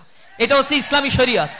ইসলামী শরীয়ত শুধুমাত্র ওই হাত কাটার এইগুলার মধ্যে আবদ্ধ করে পশ্চিমা একটা নোংরা ন্যারেটিভ দাঁড় করে ইসলাম থেকে আমাদের বিরত রাখার জন্য ইসলামোফোবিয়া, কালচারাল হিজিমনি দিয়ে এই সমাজের ইয়াং জেনারেশনকে ইসলাম থেকে বিচ্যুত করে এক অজানা গন্তব্যের দিকে তাদেরকে ঠেলে দেওয়া হচ্ছে। অথচ পশ্চিমা ক্ষয়িষ্ণু সংস্কৃতি আজ ধ্বংস হয়ে গিয়েছে। তুমি ইউরোপে যাও, সবচেয়ে বেশি এক্সট্রা ম্যারিটাল অ্যাফেয়ার্স এর মাধ্যমে সন্তান জন্ম দেয়া প্রবণতা চিলিতে সবচেয়ে বেশি। সে চিলিতে 75% সন্তান জন্মগ্রহণ করে, সেখানে তার বাবা মা কে তারা জানে না। আমেরিকা 46% সন্তান জানে না তার পিতৃ পরিচয়। তুমি যাও ফ্রান্সে, স্ক্যান্ডিনেভিয়ান দেশ, বাল্টিক অঞ্চলের দেশগুলোতে 60 থেকে 70% সন্তান জন্মগ্রহণ করার পরে তার বাবার মুখ তাদের দেখার সৌভাগ্য হয় নাই। সোজা ভাষায় যাদেরকে আমরা ইংরেজিতে বাস্টার্ড সন্তান বলি। এরপরে পশ্চিমারা একটা টার্মিনোলজি ব্যবহার করে, সিঙ্গেল মাদার কনসেপ্ট। বিয়ে করবে না, সন্তান হয়ে গেছে, এখন সাহসী মায়ের ভূমিকায় অবতীর্ণ হতে হবে তোমাকে। তুমি আমার বাবা, তুমি আমার মা। এভাবে করে করে একটা সোশ্যাল স্ট্রাকচারকে ধ্বংস করে পৃথিবীর 56টা দেশ এখন জিরো পপুলেশনের দেশে পরিণত হয়েছে। নেগেটিভ পপুলেশন, সন্তান উৎপাদন হচ্ছে না। আমাদের মতো এই দেশগুলো থেকে নিয়ে গ্রিন কার্ড দিয়ে, নাগরিকত্ব দিয়ে তাদের অর্থনীতি বাঁচায় রাখতে হয়। কোন মুসলিম দেশে তুমি পাবা না এগুলা। দর্শনের রেট সেই দেশগুলোতে মাত্রাতিরিক্ত ছাড়িয়ে গিয়েছে। 18 বছর বয়স হলে বাবা তার সন্তানকে বলতে পারবে না এটা অনৈতিক কাজ করিস না, তাহলে বাপকে পুলিশ এসে ধরে নিয়ে চলে যাবে। এমন একটা সোশ্যাল কাঠামো স্ট্রাকচার তারা তৈরি করেছে। সোশ্যাল বন্ডিংস না থাকার কারণে জীবনের একটা পর্যায়ে এসে যখন ছেলে মেয়ে থাকে না, সংসার থাকে না, আত্মীয় স্বজন থাকে না, তখন ট্রমার মধ্যে চলে যায়। আর ইউরোপের দেশগুলোতে এই জায়গা থেকে মুক্তি পাওয়ার জন্য তারা মেডিটেশন সেন্টার তৈরি করেছে। বিলিয়ন ডলারের মেডিটেশন সেন্টার তৈরি হয়েছে। মেন্টাল ট্রমা দূর করার জন্য তাদেরকে সাইকোথেরাপি দেয়া হয়। এগুলো তৈরি করছে। আবার আমি জার্মানিতে শুনেছি, জাপানে শুনেছি সুইসাইডাল স্কোয়াডস। তুমি মরতে চাও তাহলে ওইখানে গিয়ে মরতে পারো। বিদেশে এক দেশের শুনলাম যে স্বেচ্ছায় মৃত্যুকে পারমিশন দেওয়া হয়েছে আইন করে, বাঁচতেই চায় না দুনিয়ায়। তাহলে তোরা এত বড় বড় বিল্ডিং হাঁকাইলি কেন? কেন শত শত বুর্জ খলিফা হাঁকানোর পরে আর এই পৃথিবীতে তোমাদের বাঁচতে ইচ্ছা করে না? কেন তোমরা বলো আমাদের western philosophy, western cultural system, it's the so much modern system in the world, এরপরে তোমাদের কেন এই মডার্ন ওয়ার্ল্ডে বাঁচতে ইচ্ছা করে না? কেন তোমরা সুইসাইড করে পৃথিবী থেকে বিদায় নিতে পারলেই বেঁচে যাও? ইন্টারনাল বিউটি যেটা মানুষের অন্তরে, সেই জিনিসটা প্রতিস্থাপন করতে তোমরা সম্পূর্ণরূপে ব্যর্থ হয়েছো, কারণ তোমাদের মধ্যে রিলিজিয়াস ভ্যালুস নর্মস গুলো তোমরা এস্টাবলিশ করতে পারো না। আমাদের এখানেও ওটিটি প্ল্যাটফর্ম এবং কালচারাল হিজিমনি দিয়ে এই দেশের ছেলে মেয়ের মধ্যে অবাধ মেলামেশা, আমাদের মধ্যে অশ্লীলতার বিস্তার করিয়ে আমাদের এই প্রাচ্যের হৃদ্য পুষ্ট সমৃদ্ধ একটা সাংস্কৃতিক ব্যবস্থাকে ধ্বংস করার এক কনস্পাইরেসি করা হচ্ছে। আমরা এর বিরুদ্ধে অবস্থান নিয়ে আমরা সুস্থ সংস্কৃতির কথা বলি, আমরা সামাজিক একটা সুন্দর কাঠামোর কথা বলি, আমরা এমন একটা সোসাইটির স্বপ্ন দেখি যেখানে মানবিক মূল্যবোধ থাকবে, বাবা মায়ের প্রতি শ্রদ্ধাবোধ থাকবে। বয়স হয়ে গেলে বাবা মা বৃদ্ধাশ্রমে গিয়ে মৃত্যুবরণ করবে না, বৃদ্ধাশ্রমে দিনাতিপাত করবে, তার সন্তানকে দেখার সৌভাগ্য হবে না শেষ নিঃশ্বাস ত্যাগের সময়। এরকম একটা সোসাইটি আমরা ডিজার্ভ করি না। আমরা বিশ্বাস করি যে মা আমাকে জন্ম দিয়েছেন, সে মা আমার কাছে আমাকে অনেক বেশি ঋণী করেছেন, সেই মায়ের প্রতি আমার দায়বদ্ধতা রয়েছে। আমি বিশ্বাস করি যে বাবা তার ঘাম ঝরানোর অর্থ দিয়ে, ঘাম ঝরানো পরিশ্রম দিয়ে আমাকে বড় করে তুলেছে, তার বৃদ্ধ বয়সে আমি তাকে দেখভাল করব, আমি তার সহায়ক হয়ে যাব। এই সমাজ ব্যবস্থাটা আমরা ডিজার্ভ করি। আমার সোসাইটি এই সমাজ ব্যবস্থা যাতে আমাকে না দেয়া লাগে, এই জন্য আমাকে কালচারাল এবং এডুকেশনাল সিস্টেম এমন ভাবে তৈরি করে দিয়েছে, আমার দেশেও এখন বৃদ্ধাশ্রমের পরিমাণ ডে বাই ডে বৃদ্ধি পাচ্ছে। এই জিনিসগুলো আমরা ঘৃণাভরে প্রত্যাখ্যান করি। আমরা একটি সুন্দর সমাজ গড়ার জন্য মানুষকে আহ্বান জানাই। প্রিয় ভাইরা, এক ভাই প্রশ্ন করছেন, বাংলাদেশ ইসলামী ছাত্র শিবির সমস্ত কর্মকাণ্ড আয়োজনগুলো আমার খুব ভালো লাগে, কিন্তু এই সঠিকভাবে সম্পূর্ণ করতে অর্থের প্রয়োজন হয়। অর্থের বিষয়টা আমরা বলছি, আমাদের অর্থের আয়ের সোর্স হচ্ছে, আমাদের সংবিধানে বলা আছে, এক হচ্ছে আমাদের শুভাকাঙ্ক্ষীদের আয়, অর্থাৎ ইসলামী ছাত্র শিবির 48 বছর ধরে প্রতিষ্ঠা লগ্ন থেকে যত ভাইদের বিদায় দিয়েছে, আনপ্রোডাক্টিভ জিনিস তো আর ছাত্র শিবির বিদায় দেয় না। ছাত্র শিবির যা বিদায় দেয় তা যথাযথ মানুষ বিদায় দেয়, গাঁজাখোর, সিগারেট খোর, অ্যাডিক্টেড, এরকম মানুষ বিদায় দেয় না। আমরা দেখি যে সংসারে 10টা ছেলে মেয়ে, ও হচ্ছে সর্বশেষ, এসে আমাদেরকে বলে ভাই আমার ঘরের পরিবারের হাল ধরতে হবে। আমি বলি তোমার 9 ভাই কি করে? বলে ভাই এগুলা তো ওরকম ভাবে ইসলাম শেখে নাই, গড়ে ওঠে নাই, আমাকে তো শিখাইছেন মায়ের প্রতি আমার লায়াবিলিটি আছে, বাবা মাকে আমার দেখতে হবে। চোখ থেকে পানি পড়ে যায়। আহারে, এই সমাজ ব্যবস্থা তাদেরকে টাকা দিল কিন্তু আসল ফিলোসফিটা বুঝাইতে পারলো না। তা আমরা ইসলামী ছাত্র শিবির যে মানুষগুলোকে তৈরি করি, এই মানুষগুলো এই ছাত্র শিবির থেকে যা নেয় সবাই শুধু দেয়, ছাত্র শিবির থেকে মানে এখানে আসার পরে সবকিছু ত্যাগ করে এই সংগঠনটা তাকে করতে হয়, টাকা দিতে হয়, সময় দিতে হয়, নিজেকে তৈরি করতে হয়। ছাত্র শিবির তো কোনো বিল্ডিং না যে এখানে কোনো কিছু জমা করে রাখা যাবে, এটা হচ্ছে একটা মানুষের combination of some sorts of people. এই মানুষগুলোকে ইসলামী ছাত্র শিবির দক্ষতা সম্পন্ন করে গড়ে তোলে, কম্পিউটার স্কিল, ভাষাগত দক্ষতা, একাডেমিক এক্সিলেন্সি, এই সব কিছু দিয়ে রেজাল্টের প্রতি আমরা প্রতি মাসে তদারকি করি, লেখাপড়া করছো কিনা রিপোর্ট পেশ করো, কয় ঘন্টা পড়ছো, কয় ঘন্টা পড়া উচিত। সিনিয়র ভাইয়েরা জুনিয়র ভাইদেরকে তদারকি করে। বিদেশে হায়ার স্টাডি করতে যাবা, আলহামদুলিল্লাহ পৃথিবীর সব দেশে ইসলামী ছাত্র শিবিরের ভাইয়েরা এখন হাজার হাজার ভাইয়েরা, লক্ষ লক্ষ ভাইয়েরা এখন হায়ার স্টাডি করছে, বিভিন্ন ইউনিভার্সিটিতে প্রফেসরের দায়িত্ব, বড় বড় প্রতিষ্ঠানগুলোতে জব করছে। তারা সংগঠনের প্রতি লায়াবল থাকে। তারা এমন না এই সংগঠন করতে আসছে লুটপাট করার জন্য, চাঁদাবাজি করার জন্য, এরপরে এখান থেকে টেন্ডারবাজি করার জন্য, টেম্পো স্ট্যান্ড দখলের জন্য। এই কাজ তো ইসলামী ছাত্র শিবিরে এসে করা যায় না। তো ইসলামী ছাত্র শিবির কি কারণে করতে আসে? নিজেকে তৈরি করার জন্য করতে আসে। তৈরি করার পরে ছাত্র শিবিরের প্রতি তার দায়বদ্ধতা থেকে নিজ থেকে তারা এখানে ফান্ডিং করে, আর এই ফান্ডিং এর পাই টু পাই হিসাব ইসলামী ছাত্র শিবির রাখে। এবং আমরা এই টাকা লুটপাট করে তো আমরা ব্যাংক ব্যালেন্স বানাই না, আমরা আবার গাড়ি বাড়ি তৈরি করি না, প্রতিটা টাকার হিসাব আবার আমাদেরকে দিতে হয়। এইখানে আরেকটা বড় সিস্টেম হচ্ছে, আমি সভাপতি যদি হই, আমি কোনো টাকা আয় করতে পারবো, ব্যয় করতে পারবো না, মানে আমার হাত দিয়ে ব্যয় করতে পারবো না। আমার একজন আলাদা কোষাধ্যক্ষ থাকবে বা সেক্রেটারি থাকবে, তিনি এইটা ব্যয় করবেন আর তিনি রিপোর্ট তৈরি করবেন। একা একা কোনো কিছুই করার সুযোগ নাই। সব ক্ষমতা আমার আছে ব্যয় করার, কিন্তু অর্ডার দেওয়ার ক্ষমতা আছে, হাত দিয়ে খরচ করার কোনো সুযোগ নাই। আবার যার হাতে টাকা থাকে, সিস্টেমটা হচ্ছে সে নিজের মতো করে কোনো খরচও করতে পারবে না, অর্ডারও দিতে পারবে না, অর্ডার শুধু তালিম করবে আর হিসাব রাখবে সে। এগুলো হচ্ছে সিস্টেমের মধ্যে দিয়ে চলার কারণে স্বচ্ছতা, ট্রান্সপারেন্সিটা আমরা যথাযথভাবে শতভাগ মেনটেন করি। আর আমাদের জনশক্তি যারা থাকে ছাত্র বয়সেই আমরা শিখাই তুমি যা ইনকাম করো তার একটা অংশ ইসলামের জন্য তুমি দান করে দাও, সংগঠনের জন্য দান করো। এই দান করার প্রবণতা থেকেই ইসলামী ছাত্র শিবিরের এইখান থেকে একটা ফান্ডিং হয়। আর একটা জানেন, ইসলামী ছাত্র শিবিরের জনশক্তি যারা মেধাবী হয় তারা বই খাতা লেখে, তারা অনেক সুন্দর সুন্দর স্টিকার কার্ড করে। আমাদের অনেক প্রকাশনা আছে আলহামদুলিল্লাহ, এখানে যদি স্টল দিয়ে থাকে দেখবেন শত শত গবেষণা বই আমরা তৈরি করে ফেলছি। এই বইগুলো আমরা বিক্রি করি, বুক ফেয়ারে বিক্রি করি, আমাদের কোনো আয়োজন হইলে এগুলো বিক্রি করি। এগুলো বিক্রি করে কিছু মুনাফা হয় আমাদের, ওই মুনাফাটা আমাদের আয়ের একটা উৎস। এরপরে আমাদের কিছু পত্রিকা আছে রেগুলার, আমরা পত্রিকাগুলো বের করি, এই পত্রিকাগুলো বিক্রি করে কিছু টাকা পয়সা আমরা পাই, ওই টাকাগুলো আমরা আয়ের উৎস হিসেবে রাখি। এই টাকা পয়সা দিয়ে আল্লাহ রাব্বুল আলামিন বরকত দেয় অল্প টাকায়, এদিক ওদিক খরচ করা লাগে না, তো নিজেদের বিদেশে টাকা পাচার করা লাগে না সুইস ব্যাংকে, এ কারণে সব টাকা আল্লাহ রাব্বুল আলামিন বরকত ঢেলে দেয়। তো এগুলা নিয়ে অনেকে আবার টেনশন করে, এত টাকা পায় কই পায় কই। নিজেদের তো কেউ সাবেক তো তাদেরও অনেক আছে, কিন্তু কেউ ফান্ডিং করতে চায় না। 1 টাকা ফান্ডিং করলে চিন্তা করে আমার প্রমোশনের জন্য তুমি কি করবা, আমার জন্য তুমি একটা স্লোগান দেবা কিনা, তাইলে টাকা দেবো।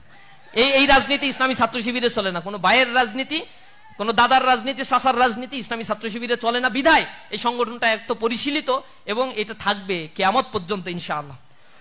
এক ভাই প্রশ্ন করছেন, সুন্দর বাংলাদেশ গঠনে ইসলামী ছাত্র শিবিরের পদক্ষেপ ভূমিকা কি?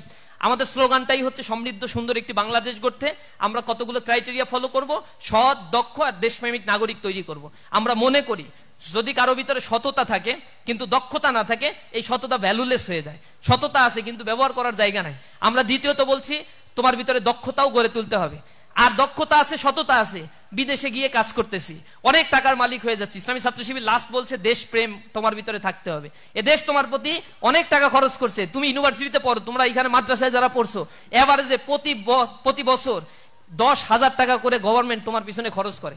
তুমি স্কুলে পড়াশোনা করলে 25,000 টাকা করে এভারেজে গভর্নমেন্ট তোমার পিছনে খরচ করে। আর তুমি যদি ক্যাডেট কলেজে পড়ে থাকো, এভারেজে 1,35,000 টাকা করে পার ইয়ার তোমার পিছনে গভর্নমেন্ট খরচ করে থাকে। মাদ্রাসার ছাত্ররা একটু বৈষম্যের শিকার, এর বিরুদ্ধে কথা বলতে হবে। মাদ্রাসা যারা আছে কথা বলতে হবে। এই রাষ্ট্র আমার সমান অধিকার নিশ্চিত করতে 100% ব্যর্থ হয়েছে। শুধু মুখে মুখে বুলি আউলাইলেই হবে না। এ রাষ্ট্রের সংবিধান আমাকে যে রাইটস দিয়েছে, সেই রাইটস আমাকে বুঝিয়ে দিতে হবে এবং বুঝে নেয়ার প্রজন্মটাই হচ্ছে জেনারেশন জেন জেড। এই প্রজন্ম তাদের অধিকার বুঝে নেবে ইনশাআল্লাহ। সুতরাং এই রাষ্ট্র আমার জন্য যে খরচগুলো করে, এটা আমার লায়াবিলিটি তো রাষ্ট্রের প্রতি থাকতে হবে। আমরা সেই দেশপ্রেম গড়ে তুলি এবং স্বাধীনতার পরে এই বাংলাদেশকে নিয়ে যদি কোনো ভাবনা করা কোনো রাষ্ট্র ইসলামী দল থাকে, ইসলামী ছাত্র সংগঠন থাকে, সেটা হচ্ছে ইসলামী ছাত্র শিবির। ইসলামী ছাত্র শিবির যে কার্যক্রমগুলো করেছে অ্যানালাইসিস করে দেখবেন, লোপাটের রাজনীতি ইসলামী ছাত্র শিবির করে না। এমন মানুষ তৈরি করেছে, যে জায়গায় এই মানুষগুলো গিয়েছে সেখানেই দক্ষতার পরিচয় দিয়েছে, দেশপ্রেমের পরিচয় দিয়েছে। বিগত ফ্যাসিস্ট আমলে আমাদেরকে প্রমাণ করার জন্য কি করতো, মেসে মেসে অভিযান চালিয়ে প্যান্ট পরায়ে বলতো যে টাকনুর উপরে প্যান্ট আছে কিনা, যদি থাকতো বলতে এটা নিশ্চিত শিবির করে। এরপরে মসজিদে গিয়ে দাঁড়ায় থাকতো, মসজিদে নামাজ পড়তে আসে কে কে, খোসা খোসা দাঁড়িয়ে আছে, এরপরে মানে নমনীয় ভাব, মাথা নিচু করে হাঁটে চলে, সালাম দিয়ে কথা বললে শিবির করে। যত ভালো কিছু আছে সব শিবির করে। রিমান্ডে নিয়ে আমাদের জিজ্ঞাসা করছে তোমরা এই করো করো সেই করো, আমরা বলছি এই ভালো কাজ করলেই কি শিবির? বলছে হ্যাঁ, এগুলাই তোমাদের বৈশিষ্ট্য, আমরা জানি। যত ভালো তার সাথে শিবির, এগুলো একটা ট্যাগ দিয়ে আমাদেরকে এরকম বানায় ফেলছে। বলে ও ঘুষ খায় না, তাহলে শিবির করতে, ওর চাকরি থেকে বরখাস্ত করতে হবে। ও সুদ খায় না, তাহলে ও চাকরি থেকে বরখাস্ত করতে হবে, ওরে এখানে রাখা যাবে না, ও শিবির। শিবির আতঙ্ক সারা বাংলাদেশে এখন ছড়াই গেছে। এখন অনেকে বলে হলে শিবির কমিটি দেয় না কেন? হলে কমিটি দিতে হবে, ঢাকা বিশ্ববিদ্যালয় বলে, অথচ ছাত্ররা হল কমিটি ঢাকা বিশ্ববিদ্যালয়ে চায় না। স্পষ্টভাবে বলছে হল কমিটি না, রাজনীতি আবাসনের জায়গায় হবে না। একটা মেজরিটি পার্সেন্ট 80-90% ছাত্র এটা চায়। প্রশাসন ছাত্রদের মুখোমুখি ছাত্র শিবিরকে দাঁড় করাতে চায়। আমরা বলছি ছাত্র শিবির কখনো ছাত্রদের মুখোমুখি দাঁড়াবে না। যখন ছাত্ররা ফিল করবে পলিটিক্স দরকার, ট্রমাটাইজ একটা সিচুয়েশন থেকে ছাত্ররা এখন উঠেছে। বিগত 15 বছরে রাজনীতি বলতে, ছাত্র রাজনীতি বলতে গণরুম গেস্ট রুম কালচার। তারা বুঝেছে রাজনীতি মানেই হচ্ছে দখলদারিত্ব, সাদাবাজি, ছিনতাই। এরপরে বয়স শেষ হয়ে যায় 15 বছর আগে, এরপরে এখনো পর্যন্ত সভাপতি, এগুলো চলে।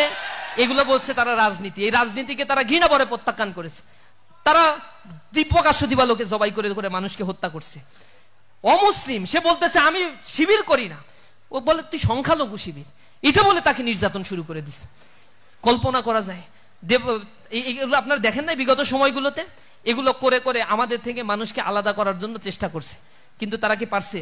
কোন আদর্শকে শেষ করা যায় না।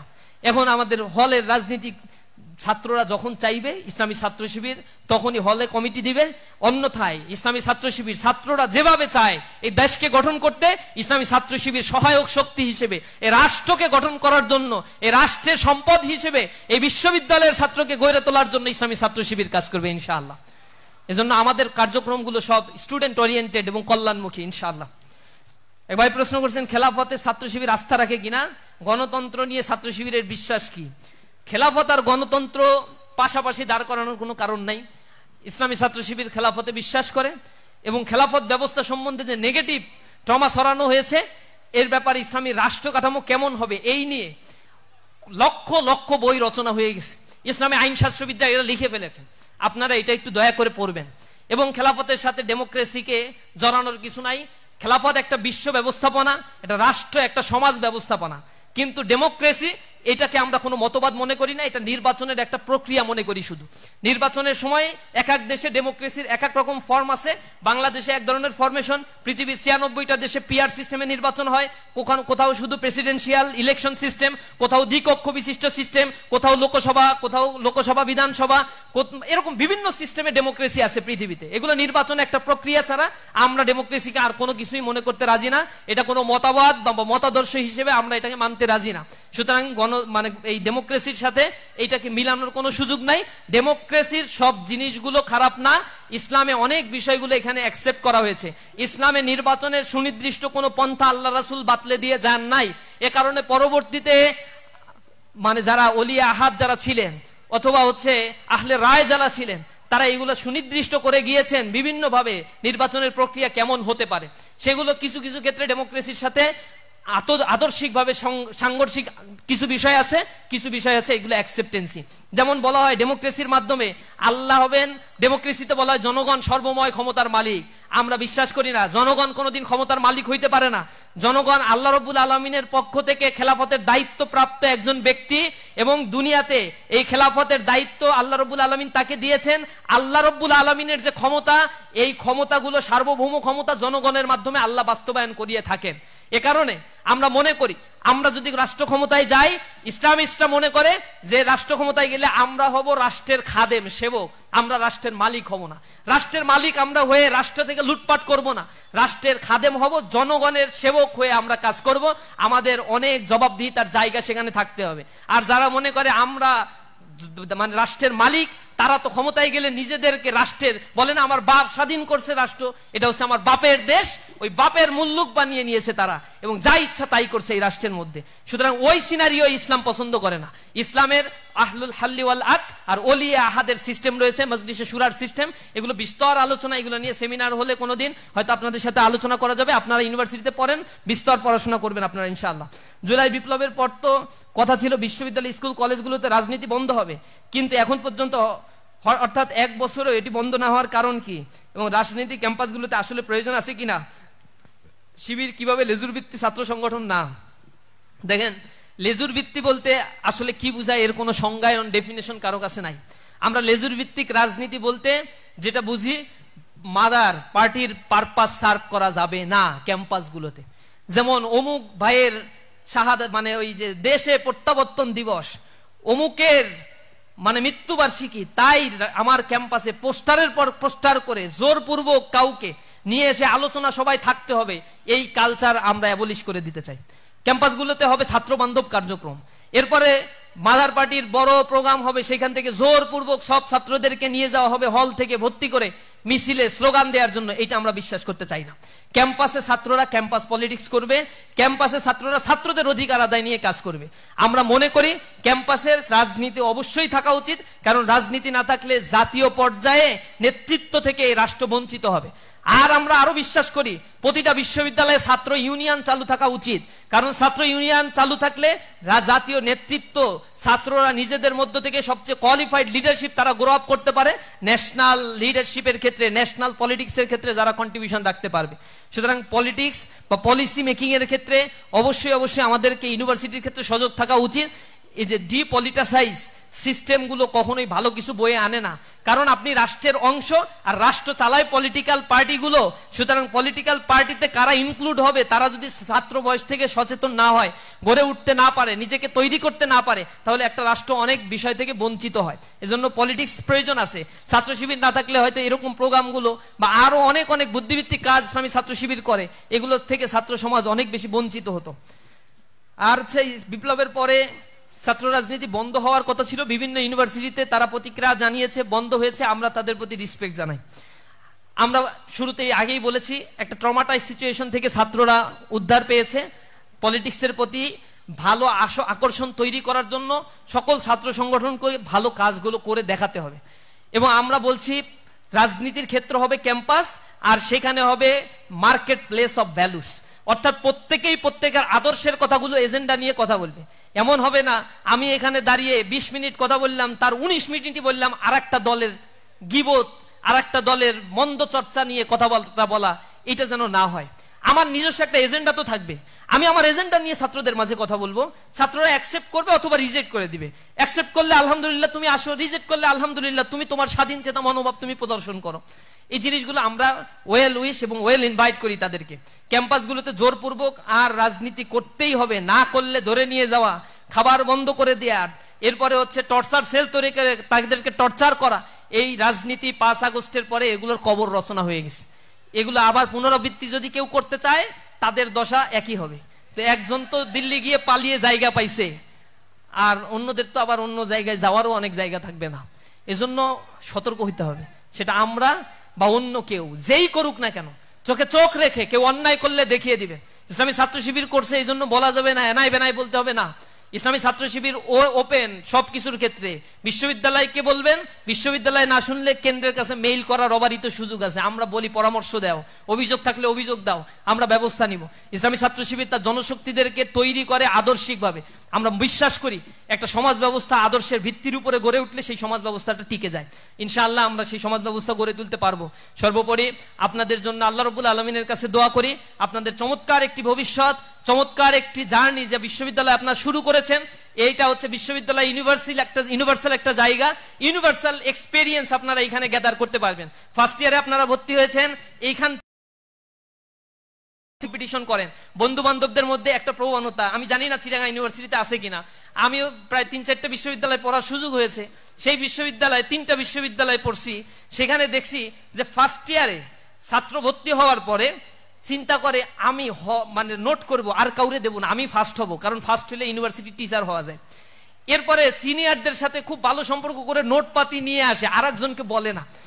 ফার্স্ট ইয়ারের ফার্স্ট টার্ম যাওয়ার পরে যখন দেখে রেজাল্ট পিছনের দিকে, তখন আস্তে আস্তে ওপেন মাইন্ডেড হওয়ার চেষ্টা করে। এর আগ পর্যন্ত সবাই আসলে ফার্স্ট ক্লাস ফার্স্ট হইতে চায়, এটা দোষের কিছু না। First year first term, first year second term খুবই ক্রুশিয়াল। এখানে ভালো রেজাল্ট করলে বাকি 3 বছর অটোমেটিক্যালি ভালো রেজাল্ট হয়ে যায় আপনাদের।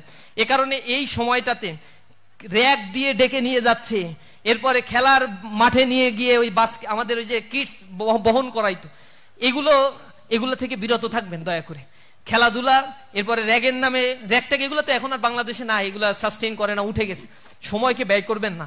ফার্স্ট ইয়ারের ছাত্ররা প্রচুর পড়াশোনা করবেন, ফার্স্ট ইয়ারটা রেস্ট ইয়ার হিসেবে কাটাবেন না, সেকেন্ড ইয়ার ডোন্ট কেয়ার বলে কাটাবেন না। তাহলে এমন হবে যে অনার্স শেষ হয়ে যাবে, কিন্তু 4-5টা সাবজেক্ট এখনো বাকি আছে, এই কারণে অনার্স শেষ হয়নি, অলরেডি 10 বছর পার হয়ে গেছে। এরকম হলে কিন্তু হল থেকে বের করে দিবে, এরকম হলে কিন্তু বিশ্ববিদ্যালয়ের ছাত্ররা আপনাকে অ্যাকসেপ্ট করবে না। এখানে আদুবাই হওয়ার কোনো সুযোগ নাই, রেগুলার ছাত্র হিসেবে বের হয়ে যেতে হবে। এখন কম্পিটিশন অনেক বেশি। এই বিশ্ববিদ্যালয়ে পাশ করার পরে আপনাকে আবার যদি বিসিএস ক্যাডার হইতে চান, 4 বছর আবার পড়াশোনা করতে হবে। আমার দেশের এই যে কি সিস্টেম, আমি আমার মাথায় ঢোকে না। আমি চাই না, দেখছি সেখানে কর্মমুখী শিক্ষা, কত ছাত্র লাগবে ওই ইন্ডাস্ট্রিতে, সেটা একটা আইন করা। এবং তুমি কোন ইউনিভার্সিটি থেকে ছাত্র হায়ার করবা, ওই ইন্ডাস্ট্রিকে বলে দেয়া যে ওই ইউনিভার্সিটি থেকে তুমি ছাত্র হায়ার করবা। ওই ইউনিভার্সিটিকে ওই ইন্ডাস্ট্রি ক্রাইটেরিয়া দেয়, এই ক্রাইটেরিয়ায় ছাত্রকে তুমি তৈরি করো, এর মধ্যে থেকে বাছাই করে আমার ইন্ডাস্ট্রিতে, তারপরে আমি নিব তাদেরকে। এইভাবে করে একটা সোসাইটি গড়ে ওঠে। চায়নার কথা এর আগে ওই যে ইব্রাহিম রনি আলোচনার ভিতরে বলছেন, চায়না, আমি তো সফর করে গিয়ে 10 দিন রাষ্ট্রীয় সফরে আমাকে নিয়ে গেছে, দেখাইছে তাদের ইন্ডাস্ট্রি। গুয়াংজুতে নিয়ে গিয়েছে, হংকং, তারপরে হচ্ছে বেইজিং শহরে নিয়ে গিয়েছে, এরপরে সাংহাইতে নিয়ে গিয়েছে, সাংহাইয়ের সবচেয়ে বড় যে টলেস্ট টাওয়ার সেখানে তারা, গুয়াংপু, এরপরে হংকং, ম্যাকাও, এই ছোট্ট একটা এরিয়ায় তারা গ্রেটার বে এরিয়া তৈরি করেছে। গ্রেটার বে এরিয়ার এখন ইকোনমিক ভ্যালু হচ্ছে $2.2 ট্রিলিয়ন। ঢাকা সিটির মতো একটা ছোট্ট এরিয়া যার ইকোনমি পৃথিবীর অনেক দেশের অর্থনীতির চাইতে অনেক বড়। এর টার্গেট করেছে আগামী 2-3 বছরের ব্যবধানে এই গ্রেটার বে এরিয়ার ইকোনমিক ভ্যালু হবে $4.4 trillion. Can you imagine? China যখন স্বাধীনতা অর্জন করেছিল, কমিউনিজম বিপ্লব হয়েছিল 1949-এ, এরপর থেকে মাও সেতুং এর নেতৃত্বে যে বিপ্লব তারা সংগঠিত করেছিল সেই বিপ্লব কোলাপস করেছে। ক্যাপিটালিজম সেখানে সাস্টেইন করতে পারে নাই। মাও সেতুং এর সময়ে ভিতরে অনেক বড় বড় একটা ট্রমাটাইজ সিচুয়েশন, সেখানে অনেক মানুষকে হত্যা করা হয়েছিল। মাও সেতুং যখন মৃত্যুবরণ করলো 1976-এ এসে দে চিয়াওপিং যখন ক্ষমতায় আসলো, তখন তিনি লিবারেল হয়ে গেলেন। সম্পদের উপরে মানুষের অধিকার প্রতিষ্ঠা করলেন, জমি কৃষকদেরকে বর্গা দেওয়া শুরু করলেন, নতুন ইকোনমিক বন্দোবস্তের মধ্য দিয়ে করাপশন ফ্রি একটা সোসাইটি তৈরি করার জন্য, একটা ওয়েলফেয়ার একটা সিস্টেম ডেভেলপ করার জন্য তিনি কাজ করা শুরু করেছিলেন। 1976 সালে চায়নার ইকোনমি আর বাংলাদেশের ইকোনমি সমান ছিল। আমি সাংহাই রিভারের পাশে গিয়ে তাদের হিস্ট্রি দেখেছি। 1972 সালে সাংহাই রিভারের যে অবস্থা, গুয়াংজু রিভারের যে অবস্থা ছিল, সেই রিভার আর বাংলাদেশের বুড়িগঙ্গা সেম লেভেলের ছিল। কিছু কিছু ক্ষেত্রে বাংলাদেশের বুড়িগঙ্গা আরো ভালো ছিল। আর সেই গুয়াংজু রিভারের পাশে, সাংহাই রিভারের পাশে তারা যে বিশাল দৃষ্টি নন্দন স্থাপনা তারা তৈরি করেছে, আর বাংলাদেশের বুড়িগঙ্গাই আছে। কপাল খারাপ, এদেশে শাসক নাই। কপাল খারাপ, এদেশের একটা সুষ্ঠু নির্বাচন পদ্ধতি এদেশের রাজনীতিবিদরা এখনো পর্যন্ত এ তরুণ প্রজন্মের হাতে দিয়ে যেতে সম্পূর্ণ ব্যর্থ হয়েছে। আমরা ধিক্কার জানাই ওই রাজনীতিবিদদের যারা ক্ষমতার পালা বদলের সাথে সাথে এ জাতিকে এক অনিশ্চিত ভবিষ্যতের দিকে ঠেলে দেয়। আমরা ধিক্কার জানাই ওই রাজনীতিবিদদের যারা বিগত হয়েছে আর যারা এখন পরিচালনা করছে। জাতিকে যদি এখনো অন্ধকারের মধ্যে নিমজ্জিত করা হয়, এ দেশ তো উন্নতির দিকে যেতে পারবে না। উন্নতির দিকে যেতে গেলে তার একটা সাস্টেইনেবিলিটি দরকার। সাস্টেইনেবল ডেভেলপমেন্ট ছাড়া একটা জাতি কখনো গড়ে উঠতে পারে না। আজকে চায়না তার অর্থনীতি এত উপরে নিয়ে গিয়েছে, আমেরিকাতে সে ফাইটিং করে, পৃথিবীর এখন লার্জেস্ট ইকোনমি তৈরি করেছে। খোদ আমেরিকায় $238 ট্রিলিয়ন ইনভেস্ট করে রাখছে এই চায়না। বাংলাদেশে প্রজেক্ট নিয়ে আসে, সে বলে যদি আমাকে অনুমতি দাও তাহলে আমি 5 বছরে টোটাল বাংলাদেশ চেঞ্জ করে ফেলবো। মালয়েশিয়ার যে স্থাপনাগুলো অধিকাংশ সব চায়না তৈরি করে দিয়েছে, এবং চায়না সেখানে ডেভেলপমেন্ট করে মালয়েশিয়ার মাথাপিছু আয় $40,000 উঠিয়ে দিয়েছে। 140 কোটি মানুষের দেশ চায়না, তাদের মাথাপিছু আয় $13,000। শুরুতে বলছি বাংলাদেশের মতো শুভঙ্করের ফাঁকি না। এখানে গিনি কোএফিসিয়েন্ট খুবই ক্লোজ। সুতরাং সেই জায়গায় তারা যেতে পেরেছে কেন? মালয়েশিয়া কেন পেরেছে? সিঙ্গাপুর কেন পেরেছে? তার তরুণ সমাজকে কাজে লাগিয়েছে। বাংলাদেশ একটা চরম মিস্টেকের দিকে আগাচ্ছে। তোমরা বিশ্ববিদ্যালয়ের ছাত্র, আমার কথা জেনে রাখো, তোমরা যখন কর্মক্ষেত্রে প্রবেশ করবা 5-7 বছর পরে, তখন বাংলাদেশ আস্তে আস্তে আরো অর্থনৈতিক ডিগ্রেডেশনের দিকে যাবে, যদি এখনো পর্যন্ত এই বাংলাদেশ সচেতন না হয়। Bangladesh right now demographic dividend সুবিধা ভোগ করছে। এটা শুরু হয়েছে 2006 সালে, আর 6 সাল থেকে এই রাষ্ট্র নিয়ে একটা কনস্পাইরেসি শুরু হয়েছে। What is demographic dividend? একটা নির্ধারিত সময় একটা রাষ্ট্রের যখন কর্মক্ষম জনসংখ্যার পরিমাণ সবচেয়ে বেশি হয়, সেই কর্মক্ষম জনসংখ্যাকে বলা হয় this is demographic dividend situation. বাংলাদেশে 2030 সাল পর্যন্ত এই ডেমোগ্রাফিক ডিভিডেন্ড হবে 70%, অর্থাৎ 70% মানুষ বাংলাদেশে থাকবে কর্মক্ষম। বাংলাদেশে এখন 9% মানুষ আছে যারা ডিপেন্ডেন্ট পিপল, অর্থাৎ এই পিপল গুলো কোনো আয় ইনকাম করে না, বুড়ো হয়ে গেছে, কিন্তু ভক্ষণ করছে, রাষ্ট্রের সম্পদ ভোগ করছে। আর একটা জেনারেশন আছে যারা আমরা ইউনিভার্সিটিতে পড়াশোনা করছি, প্রোডাকশন করছি না, কিন্তু আমাদের প্রতি রাষ্ট্র ইনভেস্ট করে, আমরা ফিউচারে প্রোডাকশনে যাব। কিন্তু এখন যারা আমাদের দেশে কাজ করে খাচ্ছে, 10 বছর পরে তারা তো বৃদ্ধ হয়ে যাবে। এই বৃদ্ধরা হবে ডিপেন্ডেন্ট পিপল। এরকম ডেমোগ্রাফিক ডিভিডেন্ড সুবিধা একটা রাষ্ট্র 100 বছরের মধ্যে মাত্র একবার পায়। আর যখনই তারা এই 15-20 বছরের জন্য এই সুবিধা পায়, বাকি 80 বছরের বন্দোবস্ত সেই রাষ্ট্র করে নেয়। যেটা করেছে সুইডেন, যেটা করেছে জার্মান, যেটা করেছে জাপান, তাদের অ্যান্টি ব্যালিস্টিক ক্ষেপণাস্ত্র নিক্ষেপ করে তাদের ধ্বংস করার পরেও সেই রাষ্ট্র কিভাবে পুনর্গঠিত হয়েছে। ডেমোগ্রাফিক ডিভিডেন্ডের হিসাব করে দেখেন, সিঙ্গাপুরের দিকে তাকিয়ে দেখেন, তাদের আসমান থেকে মান্না সালোয়া নাজিল হয়ে এই রাষ্ট্র কাঠামো গড়ে ওঠে নাই, তাদের গড়ে উঠেছে একটা সুশৃঙ্খলাবদ্ধ একটা সিস্টেমের মধ্য দিয়ে তারা গিয়েছে। মালয়েশিয়াতে ডেমোক্রেসি আছে, ডেভেলপমেন্টও হয়েছে, সবকিছু সমান তালে চলেছে। এই যে জায়গাগুলো তারা ডেমোগ্রাফিক ডিভিডেন্ডকে কাজে লাগিয়েছে, জনসংখ্যাকে জনসম্পদে রূপান্তর করেছে, তরুণ প্রজন্ম থেকে ট্রেন আপ করেছে, যা মানে চায়নায় 17,000 টেকনিক্যাল ইউনিভার্সিটি তারা তৈরি করেছে, কোটি কোটি ছাত্রকে ট্রেন আপ করে কটেজ ইন্ডাস্ট্রি বানিয়ে দিয়েছে, হাইটেক ইন্ডাস্ট্রি বন্ধ, কটেজ ইন্ডাস্ট্রি তৈরি করে লেয়ার সৃষ্টি করে দিয়েছেন। তুমি এন্টারপ্রেনিয়র হতে চাও, তোমার জন্য ট্রেন আপ, তোমার জন্য অর্থ, ব্যাংক, বীমা সবকিছু ওপেন করে দিয়েছে চায়না। পৃথিবীর দেশগুলো, সব দেশগুলো এই সুযোগ সুবিধা তার নাগরিককে দেয়। আর আমার দেশের কপাল এত খারাপ, আমার দেশে পদ্মা ব্রিজ করতে গিয়ে 3 গুণ টাকা খরচ করে, আর 1 গুণ টাকা দিয়ে পদ্মা ব্রিজ করে বাকি 2 গুণ টাকা বিদেশে পাচার করে। ডেভেলপমেন্টের কথা শুনে আমাদের উন্নয়নের মহাসড়কে উঠাই দিয়ে তলা ফাঁকা করে দিয়ে নিয়ে চলে গেছে সব, এবং দিল্লির পারপাস সার্ভ করছে। এই ডেমোগ্রাফিক ডিভিডেন্ড যদি আমি লাভ করতে পারতাম, আমার বাংলাদেশ আজকে মাথাপিছু আয় প্রেডিকশন করা হয়েছিল অবশ্যই অবশ্যই সেটা $8,000 ছাড়িয়ে যাওয়ার কথা। কিন্তু কপাল পোড়া আমরা, এমন নেতৃত্ব আমাদের উপর চাপিয়ে দিয়েছে, এমন শিক্ষা ব্যবস্থা আমাদের উপর চাপিয়ে দিয়েছে, যে শিক্ষা ব্যবস্থায় শেখার পরে এই ইউনিভার্সিটির মাস্টাররা আমাদেরকে শিখায়, আর শেখানোর পরে 4-5 বছর আমাদের আবার পড়তে হয় আরেকটা চাকরি জোটানোর জন্য। তাহলে এই লেখাপড়া করার আমার কি দরকার? ফার্স্ট ইয়ার থেকেই তো আমার বিসিএস এর বই ধরাই দেওয়া উচিত ছিল। ইউনিভার্সিটি গুলো, ঢাকা ইউনিভার্সিটিতে যাবা, ক্লাসে ছাত্র খুঁজে না পাওয়া গেলেও লাইব্রেরিতে বসে পড়ার জায়গার অভাব হয় না, এবং সেইখানে লাইব্রেরিতে যে দেখা যায় যে গবেষণার বইগুলো ময়লা পড়ে আছে, মোছার লোক নাই, আর বিসিএস এর বইগুলো পড়তে পড়তে সেগুলোর পাতা ছিঁড়ে অবস্থা খুবই খারাপ। অথচ একটা ইউনিভার্সিটি নলেজ ক্রিয়েশনের জায়গা হওয়ার কথা ছিল, সেখানে ইনভেস্টমেন্ট সরকার করে না, ইনভেস্টমেন্ট করে মানে এই স্ট্রাকচারাল ডেভেলপমেন্টের ক্ষেত্রে। পৃথিবীর 58তম র্যাঙ্কিং এর একটা ইউনিভার্সিটি আমি গিয়েছিলাম, ইউনিভার্সিটি অফ মালয়। এই জায়গায় গেলে তোমার মনে হবে যে এইটা কেমনে এরকম একটা ইউনিভার্সিটি হয়, স্ট্রাকচারই ঠিক নাই, মানে দেখতে ভালো লাগে না, সূক্ষ্ম শুষ্ক। লাইব্রেরিতে গিয়ে তুমি পাগল হয়ে যাবা, সেখানে রিসার্চ হচ্ছে, গবেষণার পর গবেষণা ছাত্ররা করছে, তাদের থাকার জায়গার অ্যাকোমোডেশন আর ফ্যাসিলিটিস এর দরকার হয় না, তারা চায় সোসাইটিকে পরিবর্তনের জন্য নিজেদেরকে প্রোডাক্ট হিসেবে তৈরি করতে। আর আমার দেশের বুয়েট থেকে পড়ার পরে 60% স্টুডেন্ট দেশের বাইরে চলে যায়। 60% মেধা ধরেই রাখতে পারে না এই দেশ, তাদের কোনো হুঁশও নাই। তাদের জন্য একটা গবেষণাগার করে দিবে, ইউনিভার্সিটিগুলোতে বরাদ্দ দিবে, ইউনিভার্সিটির টিচারের র্যাঙ্কিং উঠবে গবেষণা খাতে বরাদ্দের উপরে, ইউনিভার্সিটির টিচারদেরকে টার্গেট দিয়ে দিবে, এই পর্যায়ের যদি ফান্ডিং আনতে পারো তাহলে তুমি অ্যাসোসিয়েট প্রফেসর হবে, এছাড়া হইতে পারবা না। আমার টিচাররা আবার আমার কথায় অখুশি হয়।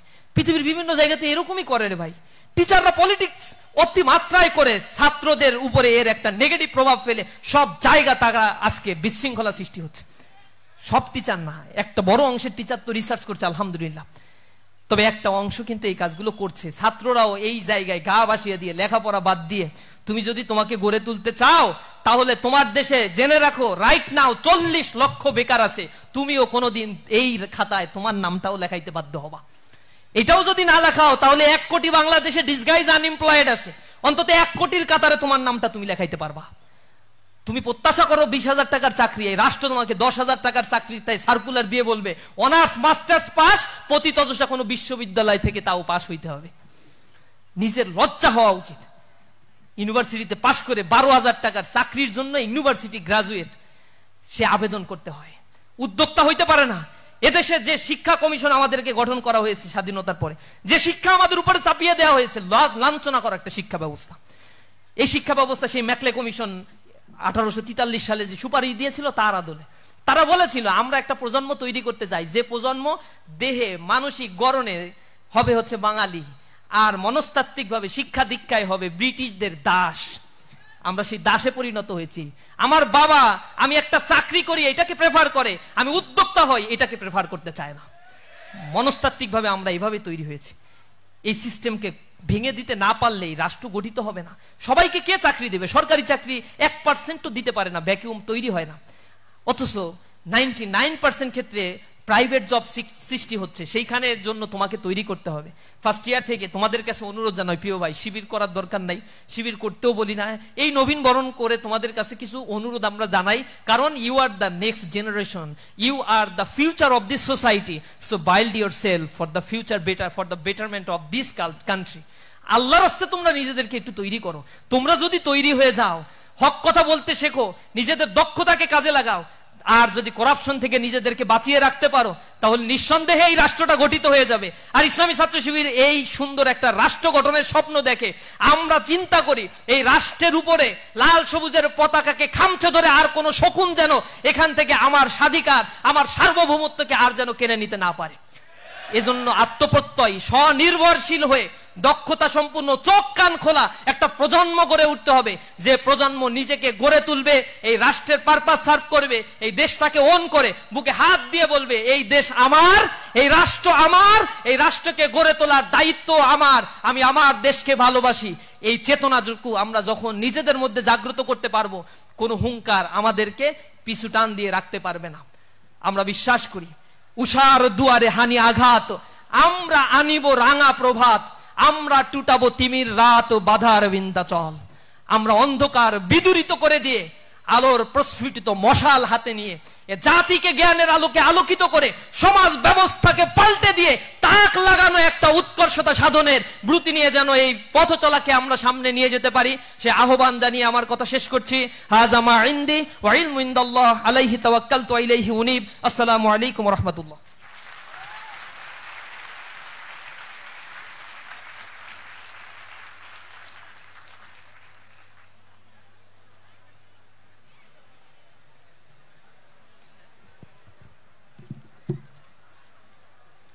আমরা এতক্ষণ তন্ময় হয়ে শুনছিলাম আমাদের প্রধান অতিথি মোহতারাম সেক্রেটারি জেনারেল নুরুল ইসলাম সাদ্দাম ভাইকে।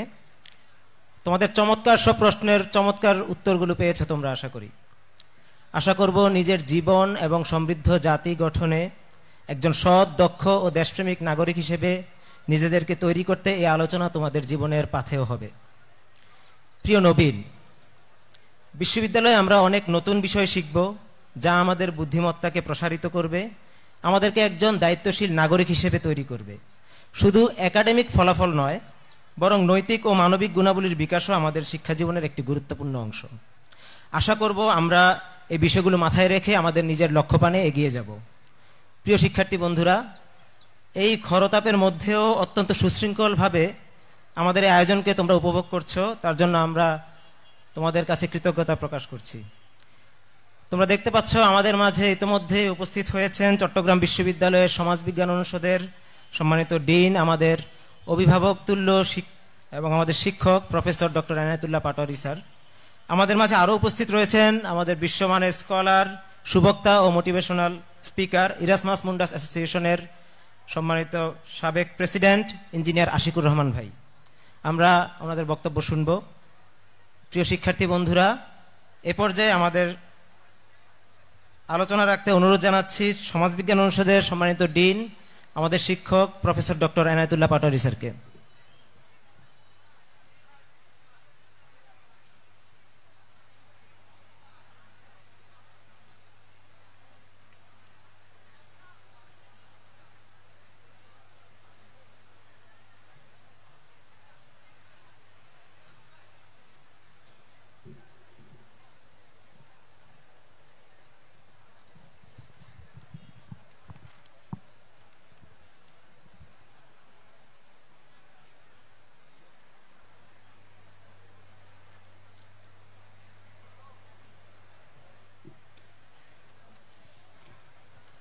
হ্যালো প্রিয় শিক্ষার্থী বন্ধুগণ, আমরা বুঝতে পারছি প্রচণ্ড রোদের মধ্যে গরম, তারপর আশা করি আপনারা স্থিরভাবে বসবেন এবং আমাদের সম্মানিত আলোচকদের জ্ঞানগর্ভ আলোচনা শুনবেন। এর মাধ্যমে আপনাদের জ্ঞানের সমৃদ্ধি হবে এবং আগামীর দেশ বিনির্মাণে ভূমিকা রাখতে পারবেন বলে বিশ্বাস করি।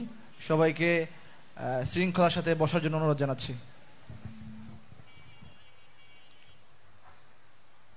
বিসমিল্লাহির রহমানির রহিম।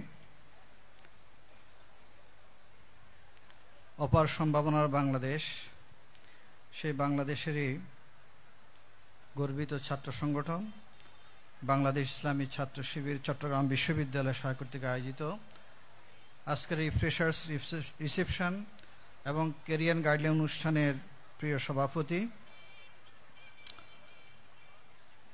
জনাব মোহাম্মদ আলী, আজকের এই অনুষ্ঠানের উপস্থিত ইসলামী ছাত্র শিবিরের সেক্রেটারি জেনারেল জনাব নুরুল ইসলাম সাদ্দাম এবং অন্যান্য ছাত্র নেতৃবৃন্দ, সাংবাদিক বন্ধুগণ এবং প্রিয় শিক্ষার্থী বন্ধুরা, সবাইকে সালাম এবং শুভেচ্ছা। আসসালামু আলাইকুম ওয়া রাহমাতুল্লাহি ওয়া বারাকাতুহু।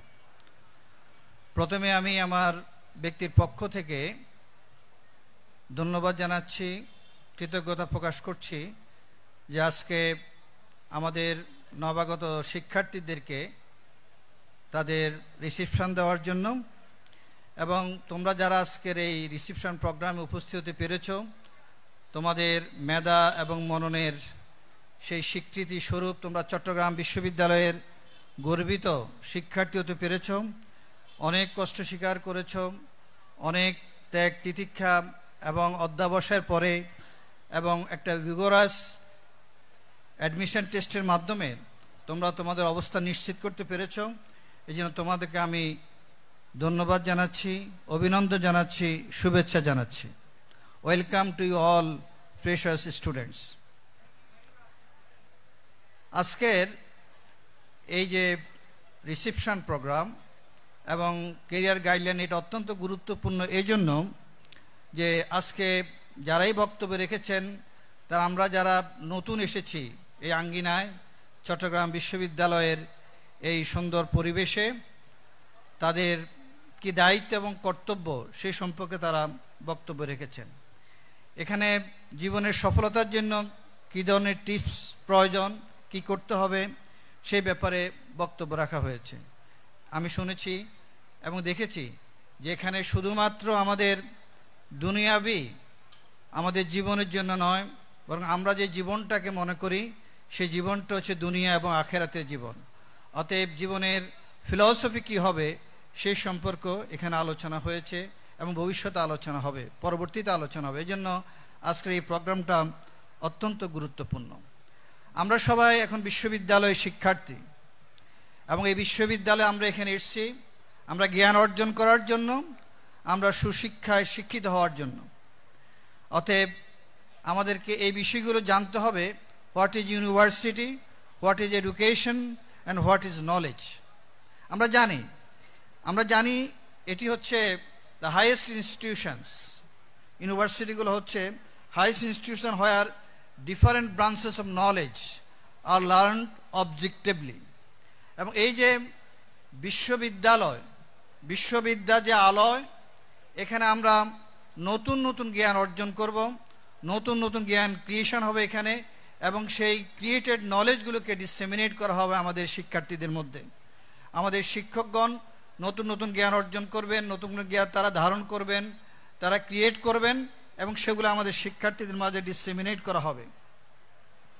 অতএব আমাদের শিক্ষার কোনো সংজ্ঞা আমরা বিভিন্নজন বিভিন্নভাবে দেওয়ার চেষ্টা করেছি, কিন্তু অনেকটা অ্যাকসেপ্টেড একটা শিক্ষা ডেফিনেশন, সেটা হচ্ছে education is the harmonious development of body, mind and soul. এবং এডুকেশনের মাধ্যমে যেটি করা হয় সেটা হচ্ছে আমরা যে মানুষ, আমাদের মনুষ্যত্বের বিকাশ সাধন করা হয়। শিক্ষার মাধ্যমে আমরা সত্য এবং মিথ্যার পার্থক্য নির্ণয় করতে পারি, এবং শিক্ষার মাধ্যমে আমাদের যে উইজডম, আমাদের নলেজ, আমরা জ্ঞান আহরণ করি। আর জ্ঞান হচ্ছে কি? Virtue is knowledge according to Socrates. সেটা হচ্ছে নৈতিক বা সৎ গুণই হচ্ছে জ্ঞান। অতএব এই জ্ঞানের আমরা যে আজকে আহরণ করার জন্য বিশ্ববিদ্যালয় আঙ্গিনে এসেছি, আমরা দেখব জ্ঞানকে মোটামুটিভাবে ব্রডলি আমরা জ্ঞানকে দুই ভাগে ভাগ করতে পারি। একটি হচ্ছে আমাদের অ্যাকোয়ার্ড নলেজ, আর একটি হচ্ছে রিভিল্ড নলেজ। অ্যাকোয়ার্ড নলেজগুলো সাধারণত আমাদের ল্যাবরেটরিতে, সাধারণত আমাদের গবেষণায় আমাদের মনীষীরা আমাদের জ্ঞানের সেটা গঠন করেন। এটাকে আমরা বলছি অ্যাকোয়ার্ড নলেজ। ওই অ্যাকোয়ার্ড নলেজের মাধ্যমে আমরা আমাদের জীবিকা অথবা আমাদের কেরিয়ারকে আমরা ডেভেলপমেন্ট করার জন্য করতে পারি। আমরা সেই ধরনের থিওরিটিক্যাল এবং প্র্যাকটিক্যাল শিক্ষায় আমরা অর্জন করার চেষ্টা করি। আমাদের কোর্স ক্যারিকুলার সেভাবে তৈরি করা হয়। কিন্তু একটু আগে যেই বক্তারা বক্তব্য রাখলেন যে আমাদের স্বাধীনতা 54 বছর পরেও আমরা আজকে আমাদের স্বাধীনতার যে লক্ষ্য, যে উদ্দেশ্য ছিল, যে জন্য আমাদের লক্ষ্য এবং হাজার হাজার মানুষ শাহাদাত বরণ করেছে, সেই আমাদের স্বাধীনতার লক্ষ্য আমাদের অর্জন করতে পারিনি।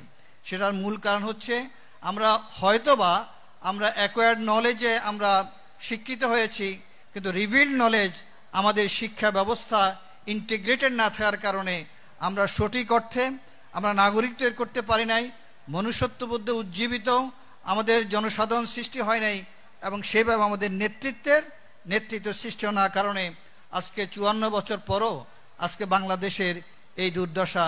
আজকে আমাদের এখানে এখনো এদেশের তার বাবারা তার স্ত্রীকে তার সন্তানদেরকে হত্যা করে নিজে ফাঁসি দিতে হয়। গত কয়েকদিনের আগের কথা আমরা জানি। সেটা কি জন্য? সেটা হচ্ছে ঋণের ভারে এবং খাদ্য অভাবে। সেখানে সেই স্বামী তার স্ত্রীকে মেরেছেন, তার সন্তানদেরকে, তার ছেলেকে, তার মেয়েকে মেরেছেন। এই হচ্ছে বাংলাদেশ, উন্নয়নের মহাসড়কের বাংলাদেশ, যে বাংলাদেশে এখনো এভাবে তাদের সন্তানদেরকে হত্যা করা হয়, ফাঁসি কাস্টে ঝুলিয়ে তাদেরকে গলা চেপে, যে আর পারছি না তাদের অভাব অভিযোগ, তাদের যেই নিড সে ফুলফিল করার জন্য। অতএব আজকে যে আমরা বিশ্ববিদ্যালয় এখানে যারা এসেছি, আমরা এখানে মধ্যবিত্ত, নিম্ন মধ্যবিত্ত সন্তান, পরিবারের সন্তান। অতএব আমাদের এখানে দায়িত্ব আছে, আমাদের একাধিক দায়িত্ব। আমাদের দায়িত্ব হচ্ছে আমাদের পিতামাতার যে স্বপ্ন, আমাদের যে স্বপ্ন, এবং আমাদেরকে নিয়ে আমাদের শিক্ষকরা যে স্বপ্ন পোষণ করছেন, সেই স্বপ্নের বাস্তবায়ন করা। আমাদের এখানে স্বপ্ন হচ্ছে কি, আমাদের সন্তানেরা, আমাদের শিক্ষার্থীরা তারা আগামী একটি সুন্দর ভবিষ্যৎ গঠন করার জন্য তারা নিজেদেরকে প্রিপেয়ার করবে, প্রস্তুত করবে, এবং সেই প্রস্তুত করার জন্য তাদেরকে সর্বোচ্চ হাইয়েস্ট লার্নিং সেন্টার বিশ্ববিদ্যালয়ে তাদেরকে ভর্তি হতে হয়েছে। এবং এই বিশ্ববিদ্যালয় স্বাভাবিক কারণে এখানে যোগ্য গ্র্যাজুয়েট তৈরি করার কথা, কিন্তু আমরা দেখতে পাই আমাদের ক্যারিকুলামের কারণে, আমাদের পরিবেশের কারণে, আমাদের নেতৃত্বের কারণে আমরা বিশ্ববিদ্যালয়ে সেভাবে সুযোগ্য গ্র্যাজুয়েট আমরা তৈরি করতে পারছি না, অথবা অনেকাংশে আমরা ব্যর্থ হচ্ছি। কারণ হচ্ছে এই যে বিশ্ববিদ্যালয়ে আসার পরে এখানে যে একটা পরিবেশ, এই পরিবেশটা আমার স্কুল এবং কলেজ থেকে ডিফারেন্ট। এখানে আমার অবাধ লিবার্টি রয়েছে, আমার ফ্রিডম রয়েছে, কিন্তু সেইভাবে আমার যে সেলফ রেসপন্সিবিলিটি থাকার কথা অথবা পালন করার কথা, সেটা আমি করছি না। আর আমাদের সম্মানিত যারা অভিভাবক রয়েছেন, আমাদের শিক্ষক সমাজ আছেন, তাদেরকে শুধুমাত্র আমরা ক্লাসরুমে শুধুমাত্র লেকচার দিতে দেখি, কিন্তু অলরাউন্ডের পার্সোনালিটি করার জন্য যে যোগ্যতা দরকার, যেই নারিশমেন্টের দরকার, যে কেয়ার করার দরকার, সেটা আমরা করতে অনেকাংশে ব্যর্থ হয়েছি। সেই কারণে আমরা দেখি যে বিশ্ববিদ্যালয়ে অনেকে প্রস্ফুটিত ফুল হয়ে উঠার জন্য তারা এখানে আসেন, কিন্তু দেখতে পাই আমরা যেই ফুলটা ফোটার আগেই সে অঙ্কুরে বিনষ্ট হইতে আমরা দেখি। এবং সেটা সবচেয়ে বেস্ট যে টাইম, অর্থাৎ সবচেয়ে সেটা হচ্ছে এই ফার্স্ট ইয়ার। আজকে যাদের সামনে আমি বক্তব্য রাখছি, তাদের এই ফার্স্ট ইয়ারটা খুব ইম্পর্টেন্ট, ফুলে ফলে সুশোভিত হওয়ার জন্য, জীবনকে সফল করার জন্য, জীবনকে সুন্দর করার জন্য, আমাদের গরিব পিতামাতার তাদের স্বপ্ন বাস্তবায়ন করার জন্য, এবং আমি নিজকে গড়ে তুলে আমার পরিবার, আমার সমাজ এবং রাষ্ট্রে আমি সেই আমার কর্তব্য পালন করা, নিজেকে যোগ্য করা তোলার জন্য চেষ্টা করা।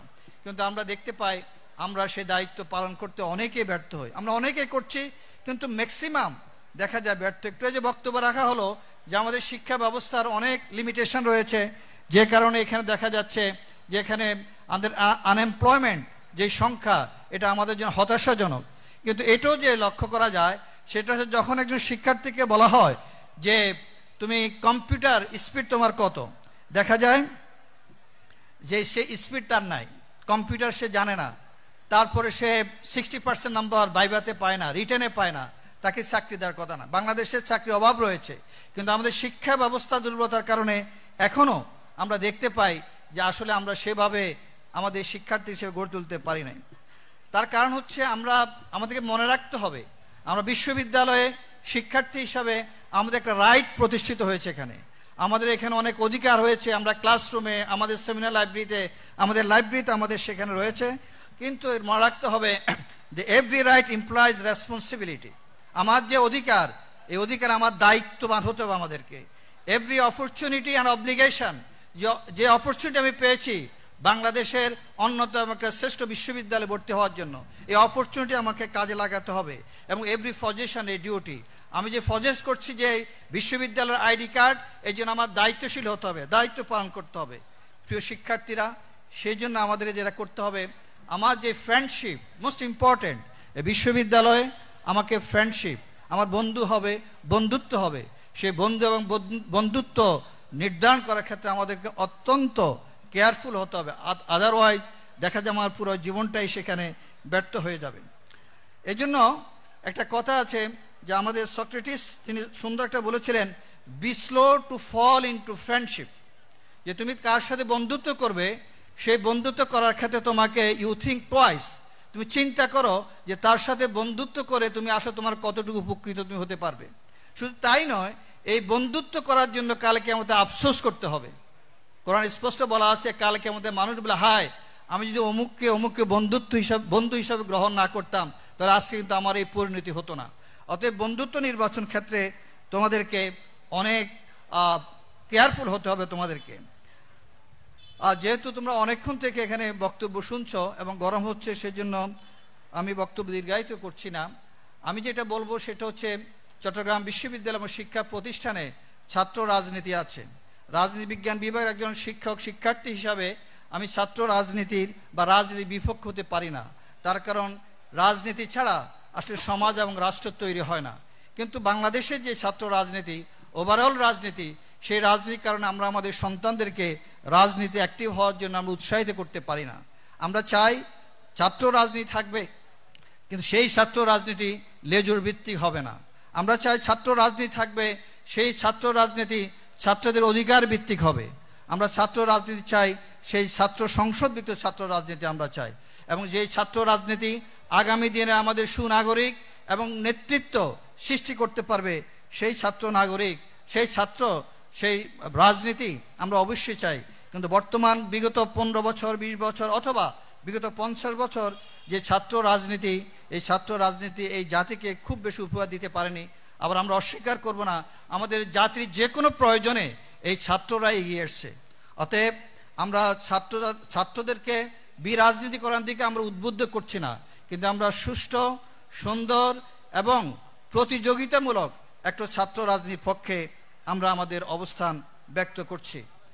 প্রিয় শিক্ষার্থীরা, বন্ধুরা, অতএব আসো আমরা এই নবীন বরণের মাধ্যমে অথবা এই রিসিপশনের মাধ্যমে ইসলামী ছাত্র শিবির আমাদেরকে বিভিন্ন বক্তার মাধ্যমে যে কথাগুলো আমাদেরকে বলার চেষ্টা করেছেন, সেগুলো আমরা আমাদের মন মগজে মননে আমরা ধারণ করার আমরা চেষ্টা করি। তার কারণ হচ্ছে, আরেকটি কথা বলি, শেষ করব, যে আমরা শুধুমাত্র যেটা বলছি এই একটি প্রোগ্রামে দেখি শুধুমাত্র নীতি, নৈতিকতা, শিক্ষা এবং প্রজ্ঞার কথা বলা হয়, কিন্তু ম্যাক্সিমাম সময় আমরা যেটা বলি সেটা তোমাকে সফল হতে হবে, সিজিপিএ বেশি পেতে হবে, তোমাকে বিশেষ ক্যাডার হতে হবে, ইত্যাদি ইত্যাদি। কিন্তু আসলে এই যে শিক্ষা আমাদের মূল লক্ষ্য, এই লক্ষ্য হচ্ছে শুধুমাত্র ক্যাডার তৈরি করা নয়, শুধুমাত্র একটা এমপ্লয়মেন্টের ব্যবস্থা করা নয়, বরং আমাকে পরিপূর্ণ মানুষ হিসাবে তৈরি করা। আর সেই তৈরি করার জন্য যেটা দরকার সেটা হচ্ছে আমার যেমনিভাবে আমার যে ক্যারিকুলার অথবা ক্যারিকুলার মাধ্যমে আমাকে করতে হবে, ঠিক তেমনিভাবে আমাকে নীতি, নৈতিকতা, আমাকে মূল্যবোধে উজ্জীবিত হতে হবে। আমরা মনে করি ধর্মের কথা বলা, মূল্যবোধের কথা বলা এটা ব্যাকডেটেড, কিন্তু আজ থেকে অনেক আগেই যে জর্জ ওয়াশিংটনের কথা তোমরা শুনেছ, তার একটা উদ্ধৃতি আমি একটু তোমাদেরকে দিতে চাই। জর্জ ওয়াশিংটন তিনি বলেছেন, of all dispositions and habit which lead to the political prosperity, religion and morality are indispensable supports. অর্থাৎ ধর্ম এবং নৈতিকতা একটা রাজনৈতিক সমৃদ্ধির জন্য এটা খুব বেশি ইম্পর্টেন্ট সাপোর্ট দেয়। এটা আজ থেকে অনেক আগে জর্জ ওয়াশিংটন বলেছেন। কিন্তু আমরা যখন রাজনীতি, ধর্মের কথা বলি, মূল্যবোধের কথা বলি, তখন একটি অংশ মনে করেন যে এটা কখনো ঠিক নাই, বরং রাজনীতি, ধর্ম যদি সেখানে সংস্রব থাকে তখন এটা নাকি খুব খারাপ হয়ে যাবে। হ্যাঁ, আমরা জানি যখন রাজনীতি, ধর্ম আসবে সত্যিকার অর্থে, তাহলে সেখানে লুটপাট থাকবে না, সেখানে দুর্বৃত্তায়ন থাকবে না, সেখানে বেগম পাড়া তৈরির মতো সেই ধরনের টাকা পয়সা বাইরে পাঠানো যাবে না, এটা আমরা মনে করি। অতএব আমরা একটা সুস্থ রাজনীতি চাই, আমরা একটা সুন্দর পরিবেশ চাই। আজকে চট্টগ্রাম বিশ্ববিদ্যালয় আলহামদুলিল্লাহ বিগত 11টি মাস বর্তমান প্রশাসন চেষ্টা করছেন ছাত্র বান্ধব একটি শিক্ষা প্রতিষ্ঠান, একটি ক্যাম্পাস তৈরি করার জন্য, ছাত্রের অধিকার প্রতিষ্ঠা করার জন্য চেষ্টা করছেন। অনেকগুলো ভিজিবল হয়েছে, ইনশাল্লাহ ভবিষ্যতে ভিজিবল হবে। ইনশাল্লাহ ছাত্ররা তাদের যে অধিকার, সর্বশেষ যে সাক্ষ্য নির্বাচন, সেই সাক্ষ্য নির্বাচনের জন্য কয়েকদিনের মধ্যে রোডম্যাপ দেওয়া হবে এবং তোমরা তোমাদের প্রতিনিধি নির্বাচন করবে এবং তারাই তোমাদের অধিকারগুলো প্রশাসন থেকে আদায় করার জন্য চেষ্টা করবে। আগামী দিনে একটি ভালো নেতৃত্বে চট্টগ্রাম বিশ্ববিদ্যালয়ের ছাত্ররা পাক এবং বিশ্ববিদ্যালয় প্রশাসন যে চেষ্টা করছে, সেই চেষ্টা আমরা ছাত্র, শিক্ষক, প্রশাসন সবাই মিলে এই বিশ্ববিদ্যালয়কে একটি আদর্শ স্থানীয় বিশ্ববিদ্যালয় তৈরি করার জন্য চেষ্টা করব। তোমাদের সকলের সেই ক্ষেত্রে তোমাদের সমর্থন কামনা করছি। তোমাদের সকলের জীবন সুন্দর হোক, আগামী সুন্দর হোক। তোমরা তোমাদের পিতামাতার যে স্বপ্ন, সেই স্বপ্ন বাস্তবায়ন করার জন্য প্রত্যেকেই চেষ্টা করো।